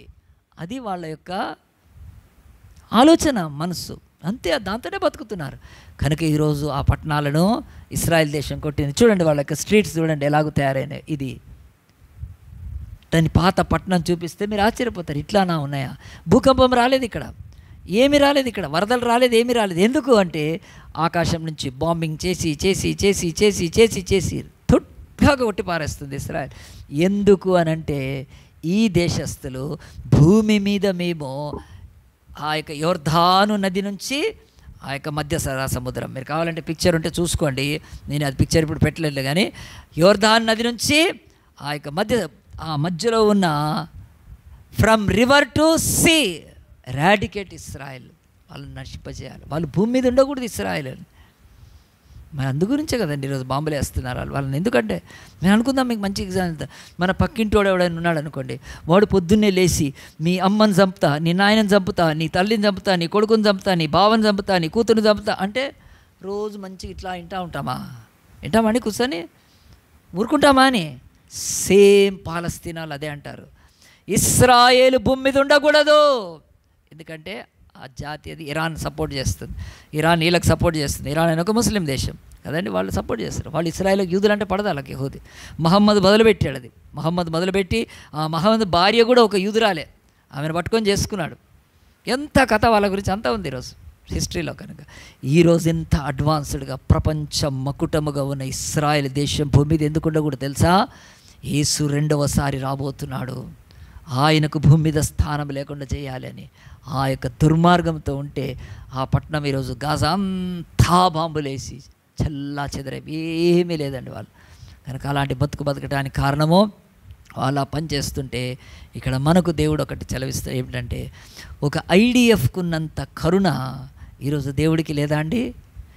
ఐడిఎఫ్ అనే ఇజ్రాయెల్ డిఫెన్స్ ఫోర్స్ వాళ్ళు, అయ్యో ఇక్కడ బాంబులు వేస్తే పిల్లలు చచ్చిపోతారే, ఆడవాళ్ళు మీరు వెళ్ళండి ఇక్కడ నుంచి అని కరపత్రాలు వేస్తుంటే, ఈ భూమి మీద కూడా ఎరికో పట్టణంతో పాటు ప్రపంచ జాతికి దేవుడి కరపత్రం వేస్తున్నాడండి. ఇది ఎన్ని భాషల్లో ఉంది? ఇది 3658 భాషల్లో వేస్తున్నాడు. వాళ్ళకు పాలస్తీనా వాళ్ళకి అలా భాష ఏది ఉందో ఆ భాషలోనే వేశారు కరపత్రాలు, ఇంగ్లీష్లో వేసే ఉంటారు. దేవుడు ఈరోజు 3658 ఎరికోలో నుంచి బయటికి రండి, 7 days నేను టైం ఇస్తున్నాను మీకు. ఆ 7 days అని కాదు, ఇక్కడ 7 అంతా కృప. మీ మతాల్లో ఉన్నారు, విగ్రహారాధనలో ఉన్నారు, చీకట్లో ఉన్నారు, బొమ్మల్ని మొక్కుతున్నారు, వెండిని తెచ్చి బొమ్మని చేసి దేవుడు అంటారు, బంగారం తెచ్చి దేవుడు అంటారు, రాయిని తెచ్చి దేవుడు అంటారు, చెక్కని తెచ్చి దేవుడు అంటారు. ఇవి కాక పశువులు రోడ్ల మీద మూత్రం చేసుకునే వాటిని దేవుళ్ళు అంటారు. తప్పు కదా ఇది? నన్ను వదిలిపెట్టి కదా మీరు ఈ పని చేస్తున్నారు. మీకు 7 days టైం ఇస్తున్నాను, రండి బయటికి రండి. కృప, ఆ కృపను ఆ రోజు వాళ్ళు ఏమూదారండి, యాజకులు ఏమూదారు? బూరలు. ఇది కూడా స్వార్థ బూర ఊదుతున్నాడు దేవుడు. పాస్టర్లు ఊదుతున్నారు, ఇవాంజలిస్టులు ఊదుతున్నారు. ప్రయాసపడి భాయం మొదలారా నా యొద్దకు రండి, నేను మీకు విశ్రాంతిని ఇస్తాను. ఎరుకోలో ఉండద్దు, ఇంకా ద డే ఈస్ కమింగ్, రాబోతుంది. నేను వీటి పని చేయబోతున్నాను. నేను దేవుణ్ణి విశ్వానికి. నేను పిల్లల్ని ఇస్తే మీరు పిల్లల్ని బలులు ఇస్తారా? మీరు ఎరికోలో పిల్లల బలి ఉంది ఆనాడు. అమోరీలు కనాని అందరినీ తుడిచిపెట్టేశాడు దేవుడు. ఆయన వ్యభిచారాన్ని క్షమిస్తాడు, దొంగతనాన్ని క్షమిస్తాడు, ఆయన నరహత్యని క్షమిస్తాడు. కానీ నరబలిని ఆ తర్వాత సొంత దేవుళ్ళను ఆరాధించక ఆయన విగ్రహారాధన ఒప్పుకోడు. ఆయన ఒప్పుకోడు విగ్రహారాధన, పాపం అది. కనుక దేవుడిని వదిలిపెట్టి నువ్వు దేవుడిని తయారు చేసుకోవడం ఏంట్రా? దేవుడి ఉగ్రత మడుతుంది. కనుక ఆనాడు ఇశ్రాయేల్ అనే పోలీస్ వాళ్ళు 7 days టైం ఇచ్చారండి, 7 రోజులు టైం ఇచ్చారు. కనుక ఈరోజు వాక్యంలో నేనేం చెప్తున్నానంటే, ఈరోజు మనం 7వ నెలలో ఉన్నాం. దేవుడు నీ యొక్క కృప అంతంకి వచ్చిందో నాకు తెలియదు, నా కృప అంతానికి వస్తే నాకైతే తెలుస్తుంది. నాకు అనేక విషయాలు వస్తుంది, కథం అవుతుందని తెలిస్తే దేవుడు ఆయన చూపిన కృప వైపు తిరిగిపోతానండి. నేను ఇంకా తిరగాల్సింది ఉంటుంది ప్రతి మనిషికి. ఆలోచించండి, దేవుడు 7వ నెల ఏం మాట్లాడుతుందంటే, బిడ్డ 7 అంతల కృప నీకు చూపిస్తుంటే నువ్వు ఆయన దాటి తిరుగుతున్నావా? దేవుడు అంటున్నాడు, నోవాహు నీవు 120 ఏళ్ళు ఓడగట్టుకున్నా 7 రోజుల్లో లోపలికి వెళ్ళాలి, అప్పుడే నా కృప నీకు వర్తిస్తుంది. ఎరుకో పట్లస్లారా 7 రోజులు టైం ఇస్తా, మీరు బయటికి రావాలి దాంట్లో నుంచి. అంతే. ఈరోజు ఒక్కొక్క మనిషి తను జీవిస్తున్న పాపములో, బంధకాల్లో, మూఢనమ్మకాల్లో, చెడులో, ఆ యొక్క అవిధేయతలో, తిరుగుబాటులో, లంచగొండ్లుగా, మోసగాళ్ళుగా, విగ్రహారాధికి ఎన్నన్నా రండి, బయటికి రండి. బూర ఊదుతా ఉన్నాడు, ప్రయాసపడి నా యొద్దకు రండి, నేను మీకు విశ్రాంతినిస్తాను. మీరు చావనక్కర్లేదు, మీరు మరణించనక్కర్లేదు. మీరు కావున ఒక ఐడిఎఫ్ వాళ్ళు కరపత్రాలు వేసి ఈరోజు పాపము దయ చూపిస్తుంటే, దయ, జాలి, కరుణ, కటాక్షంతో నిండిన దేవుడికి దయ లేదా అండి? కానీ మనుషులు ఏం చేస్తున్నారు? మాకు అక్కర్లేదు, మేము దీంట్లోనే కొనసాగుతామంటే ఆ తర్వాత ఏమవుతాయి? గోడలు కూలుతాయి, నరులు హతులైపోతారు. కనుక అలాంటి భయంకరమైనది రాకుండా దేవుడు ఆఖరిగా యెషయా గ్రంథం 65:2 చదువుతారు ఎవరైనా? యెషయా గ్రంథం 65:2 చదవండి. ఆ యొక్క స్క్రీన్ మీద కూడా వేస్తాను. తర్వాత 65:2లో బైబిల్ ఏం చెప్తుంది? 7 గురించి బైబిల్లో మాట్లాడితే, లోబడనులని ప్రజల వైపు దినమంతయు నా చేతులు చాపి ఉన్నాను. కనుక దేవుడు చెప్తున్నాడు, లోబడనల్లని ప్రజల వైపు దినమంతా నా చేతులు చాపి ఉన్నాను. దానికి ముందు కూడా చదవండి, దానికి సగం కాక పైన కూడా ఉంటుంది కదా. తమ ఆలోచనలను అనుసరించి చెడు మార్గమును నడుచుకొనుచు లోబడనల్లని. వెరీ గుడ్ అండి, 2 కరెక్ట్. 10 చదవాలి. మళ్ళీ చదువమ్మా ఒకసారి. తమ ఆలోచనలు అనుసరించి, చాలండి, థ్యాంక్ యూ. తమ ఆలోచనలు అనుసరించి నడుస్తున్న ఎరుకో పట్టణస్థులారా, మీరు లోబడిన దినమల్లా నా చేతులు ఎన్ని రోజులు? 6 రోజులు నేను చేతులు చాచాను. మీ ద్వారాలు తెరుచుకోవచ్చు, బయటికి రావచ్చు, వచ్చేం చేయొచ్చు? యెహోషువతో మాట్లాడచ్చు. అయ్యా మమ్మల్ని క్షమించు, నీ దేవుడు ఎక్కడ, మేమెక్కడ? నీ దేవుడు ఎదుట మీ దేవుడు మీ ఎదుట ఎర్ర సముద్రాలను పాయలు చేస్తున్నాడంటే మా పట్టణం ఎంత పోతుంది? కనుక అని క్షమాపణ పొందటానికి, విడుదల పొందటానికి ఇష్టపడాలండి. కనుక ఆఖరిగా సిలువను చూపించి నేను ఒక్క మాట చెప్తాను. సిలువలో యేసు ప్రభుతో పాటు ఎంతమంది సిలువ వేయబడ్డారండి ఆ రోజు? ఎంతమంది వేయబడ్డారు? 2, 3, 4? 2. యేసు ఒకవైపు, ఆ యేసు మధ్యలో అటు ఒకటి. దేవుడు అంటున్నాడు, కృప అనేది 7 గంటలు ఇచ్చాడు ఒకడికి, 2కి ఇచ్చాడు 7 గంటలు.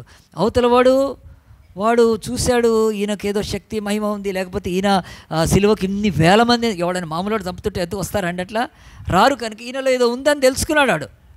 తెలుసుకొని వాడు అడిగాడు కొద్దిసేపట్లో, నువ్వు క్రీస్తు అయితే అంటే అభిషక్తు, నువ్వు సిలువను దిగు, నిన్ను నువ్వు రక్షించుకో, నన్ను రక్షించు. యేసు ప్రభువుకు ఛాలెంజ్ చేస్తున్నాడు, నీవు క్రీస్తు అయితే కదా. ఇప్పుడు మనల్ని ఎవరైనా నువ్వు మగోడివి అయితే కదా, నువ్వు ఆడదానివి అయితే కొడతారు కదా డైలాగులు, మనకు రోషం వచ్చేస్తుంది కదా. నువ్వు అదైతే ఇదైతే కదా, నువ్వు సరిగ్గా పుట్టే, నువ్వు పాలు తాగి ఉంటే మాటలు, ఇవన్నీ కూడా లోకంలో ఎంత నడుస్తుంది. యేసు దేవుడి దగ్గర, దేవుడి బిడ్డలకి ఏముండదండి. We know what we are in Christ. క్రీస్తు అయితే కదా, అరే నేను క్రీస్తును గనుకనే నీ కొరకు రక్తం కారుస్తున్నా. నీకు బుద్ధి లేదు, నీకు ఆ యొక్క విచక్షణ లేదు, నీకు పాపం యొక్క దేవుడి భయము భీతి లేదు. ఈ సిలువ దిగి మళ్ళీ దొంగతనాలు చేసుకొని బతకటమే. యేసు ప్రభు మౌనంగా ఉన్నాడండి. ఆ యొక్క గంటలు గడిచిపోతుంది. 7 hours. యేసు ప్రభు ఉందే 6 hours, దాని మీద 7 గంటల టైం. ఇంకొక దొంగ ఏమన్నాడండి, అరే మనమైతే అదే శిక్షా విధిలో ఉన్నాము, నీకు దేవుడి భయం లేదా అని యేసు వైపు తిరిగి ఏం చేశాడు? నన్ను క్షమించింది రాజు. ఎంత గొప్ప అండి గ్రేస్. ఇద్దరికి 7 hours. యేసుప్రభు 6 hours అనే ఉంది బైబుల్లో చనిపోయినాక, కానీ ముందు కూడా తెచ్చి ఉంటే 7 గంటలు 2 దొంగలకు సమయం ఇచ్చాడు. కానీ ఒక్కడు యూజ్ చేసుకున్నాడండి. చూసుకొని ఏం చేశాడు?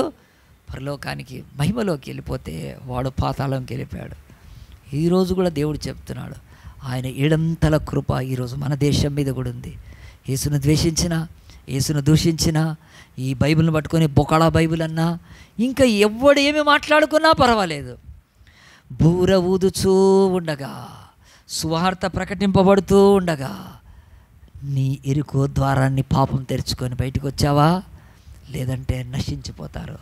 దేవుడు ఈ యొక్క సిలువలు అంటున్నాడు, ఆనాడు కత్తి చేత చంపారు, ఆ కత్తులన్నీ తన మీద వేసుకున్నాడు, ఆ బాణాలన్నీ తన మీద వేసుకున్నాడు, ఆ మేకులన్నీ తన మీద వేసుకున్నాడు, రక్తము కారుస్తున్నాడు.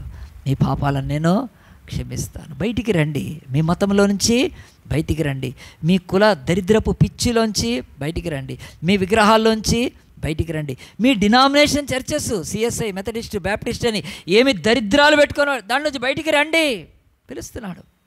ఆచారాల్లోంచి బయటికి రండి, మూఢనమ్మకాల్లోంచి బయటికి రండి, దేవాలయంలోంచి, టెంపుల్స్లోంచి బయటికి రండి. నేను మీకు కృపను చూపిస్తాను.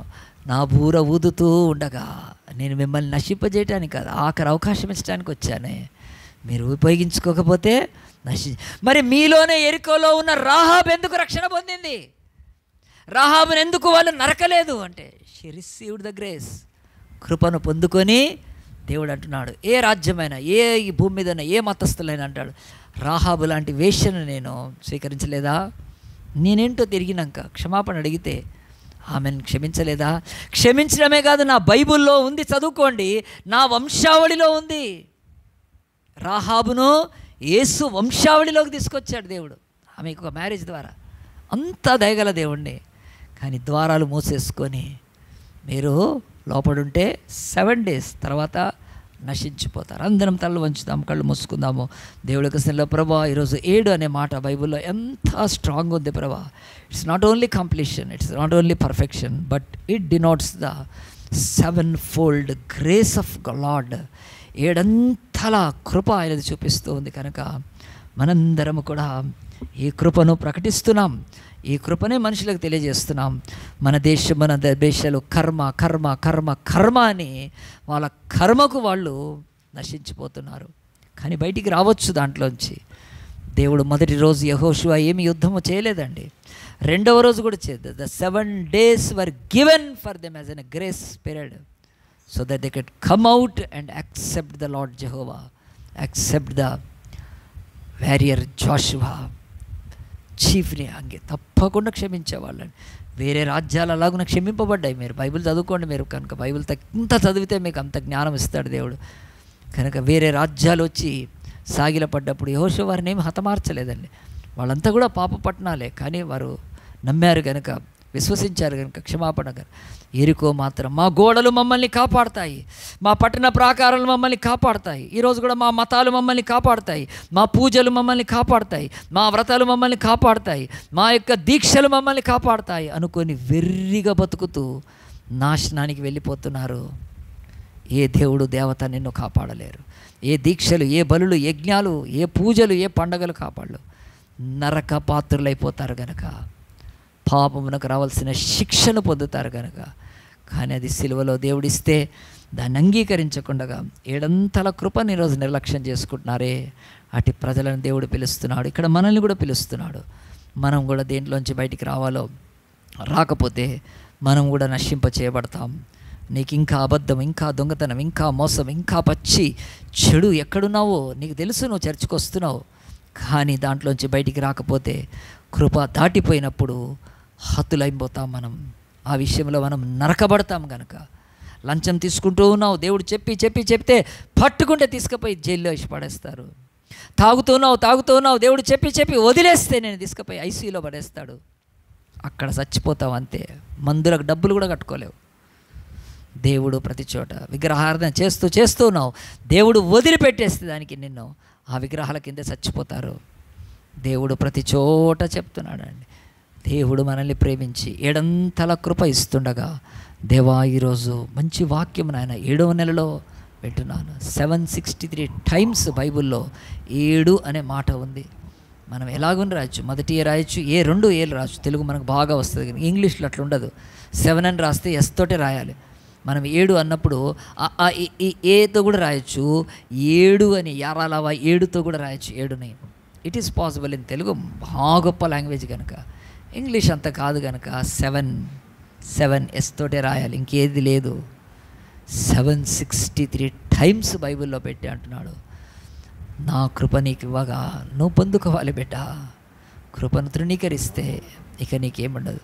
భర్తను, కులాన్ని, మతాన్ని, ఆచారాలను, మనుషులను చూసి ఇంకాను ఒకవేళ భయపడుతూ దేవునికి భయపడకపోతే యెరికోలో నశించినట్టు నశించిపోతాం కనుక. ఆనాడు భూమి మీద మనుషులందరూ కూడా జలప్రలయం నశించినట్టు నశించిపోతారు. 7 కృపకు సూచన, 7 దేవుని సంపూర్ణమైన ప్రేమకు సూచన కనుక. యేసయ్యా, మేము ఆకాశం వైపు చూసినప్పుడు రెయిన్బో వస్తే 7 రంగులు ప్రభా, మ్యూజిక్ వాడిస్తున్నప్పుడు 7 స్వరాలు ప్రభా నాయన. అయ్యా, మేము ప్రతి వారం 7 రోజుల్లో ఉంటాం ప్రభా. ఇలాగున్న భూమి అంతా కూడా 7తో నింపబడింది. భూమి మీద 7 ఖండాలు, 8 ఖండాలు లేవండి, 7 కాంటినెంట్సే ఉన్నాయి ఈరోజు భూమి మీద.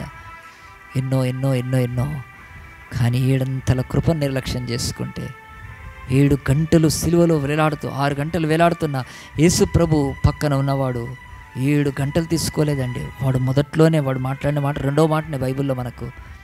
ఎంత చక్కగా కృపను స్వీకరించారు. నీ లైఫ్లో కృపను స్వీకరించు. అటు కృప ఎవరికి ఇవ్వలేదు, వారి కొరకు కన్నీరు గార్చి ప్రార్థన చేయి. మీ అక్క బావకు రక్షణ లేదేమో, మీ అన్న వదినకు రక్షణ లేదేమో, మీ పెద్దమ్మ చిన్నమ్మలకు రక్షణ లేదేమో, అడుగు అడుగు అడుగు ప్రార్థన చేస్తే వాళ్ళందరినీ కూడా ప్రభు తన కృపలోకి రక్షించుకునే అవకాశం ఉంది. ప్రార్థన చేసుకుందాం. జీవం గల దేవా, లోబడనల్లని ప్రజల వైపు దినమంతా నా చేతులు చాచున్నావు దేవా. ఆ రోజు ఎరికో పట్టణం ఎదుట నువ్వు దినమల్లా చేతులు చాచావు నాయన, ఒక్కళ్ళైనా బయటకు వస్తారని. 7 దినాల తర్వాతే కదా నశించిపోయారు నాయన. కానీ రాహాబు వచ్చేసింది ప్రభా. అలాగునే నాయన మా యొక్క ప్రజలు కూడా రక్షణలోకి రావాలని ప్రార్థిస్తున్నాం. రెండవది, ఈ చర్చిలో కూడా ఉండే నాయన చెడు జీవితంతో బతుకుతున్న వాళ్ళు ప్రభా, వాళ్ళు ఆ యొక్క ప్రభా ఎరికోలోంచి బయటికి రావాలి ప్రభా, అప్పుడే కాపాడబడతారు. అలాంటి కృపనిచ్చి ప్రతి బిడ్డను దీవించమని మరొక్కసారి ప్రభా నాయన విశేషమైన నీ కృపను కొనియాడుతూ ప్రభా ప్రతి హృదయంలో ఈ వాక్యాన్ని నారుగడ్డ నిరుపోసి ఫలింపచేయమని ప్రభా. మేము మనుషుల్ని నిందించిన, దేన్ని నిందించిన వ్యర్థము ప్రభా నాయన. అయ్యా ఎరుకో కూలిపోయినప్పుడు దాంట్లో ఒక్కడు కూడా అనలేడు ప్రభా, నేను బూర వినలేదు అనటానికి లేదు నాయన. 6 దినాలు 7వ దినము కూడా బూర విన్నాడు నాయన. పట్టణం అందరూ బూర విన్నారు. ఎందుకంటే ఆ బూర పట్టణంలో ఒకవైపు ఊదమని లేదు నాయన, దానికి రౌండ్గా తిరుగుతూ అన్నావు కనుక. అలాగున పోతున్నప్పుడు అక్కడెవరున్నారు, అందరూ విన్నారు ప్రభా నాయన. కనుక సువార్త కూడా ప్రపంచంలో అందరికీ నువ్వు ప్రకటిస్తావు నాయన. నేను సువార్త వినలేదనే వాళ్ళు ఉండరు భూమి మీద కనుక ప్రభా. అందు గురించి 3600 భాషల్లో ఇచ్చి ఇంకా ఇస్తున్నావు కనుక అది విన్నాక ప్రభా బయటికి రావాలి ప్రభా నాయన. అప్పుడే రక్షణ కనుక మమ్మల్ని మా ప్రజలను రక్షణలో నడిపించమని వేడుకుంటూ, ఇంకా ఈ చర్చిలో ఎవరైతే ప్రభా ఎరుకోలో అంటే బతుకుతున్నారో వారు కూడా బయటికి రాగలటకు, నీ ఎడంతల కృప దాటిపోతే లేదని భయపడి రాగలటకు మీరు సహాయం చేయవు. నీ కృపను స్వీకరించుటకు వారు కృప దయచేయమని వేడుకుంటూ, విధమైన వాక్యం నారుకటి నీరుపోసి నిరంతరాలు ఫలింపచేయమని ఈ 7వ నెలలో మాకు ఇచ్చిన ఈ వాక్యాన్ని బట్టి కూడా నీకు వందనాలు చెల్లిస్తూ, అన్ని నామాల కంటే పైనామమైన 7 నక్షత్రములు పట్టుకొని 7 సువర్ణ దీపంలో సంచరించే అల్ఫా ఒమేగా అయిన ఆది అంతమైన యేసు నామాన్ని బట్టి ప్రార్థించి వేడుకుంటున్నాము తండ్రి.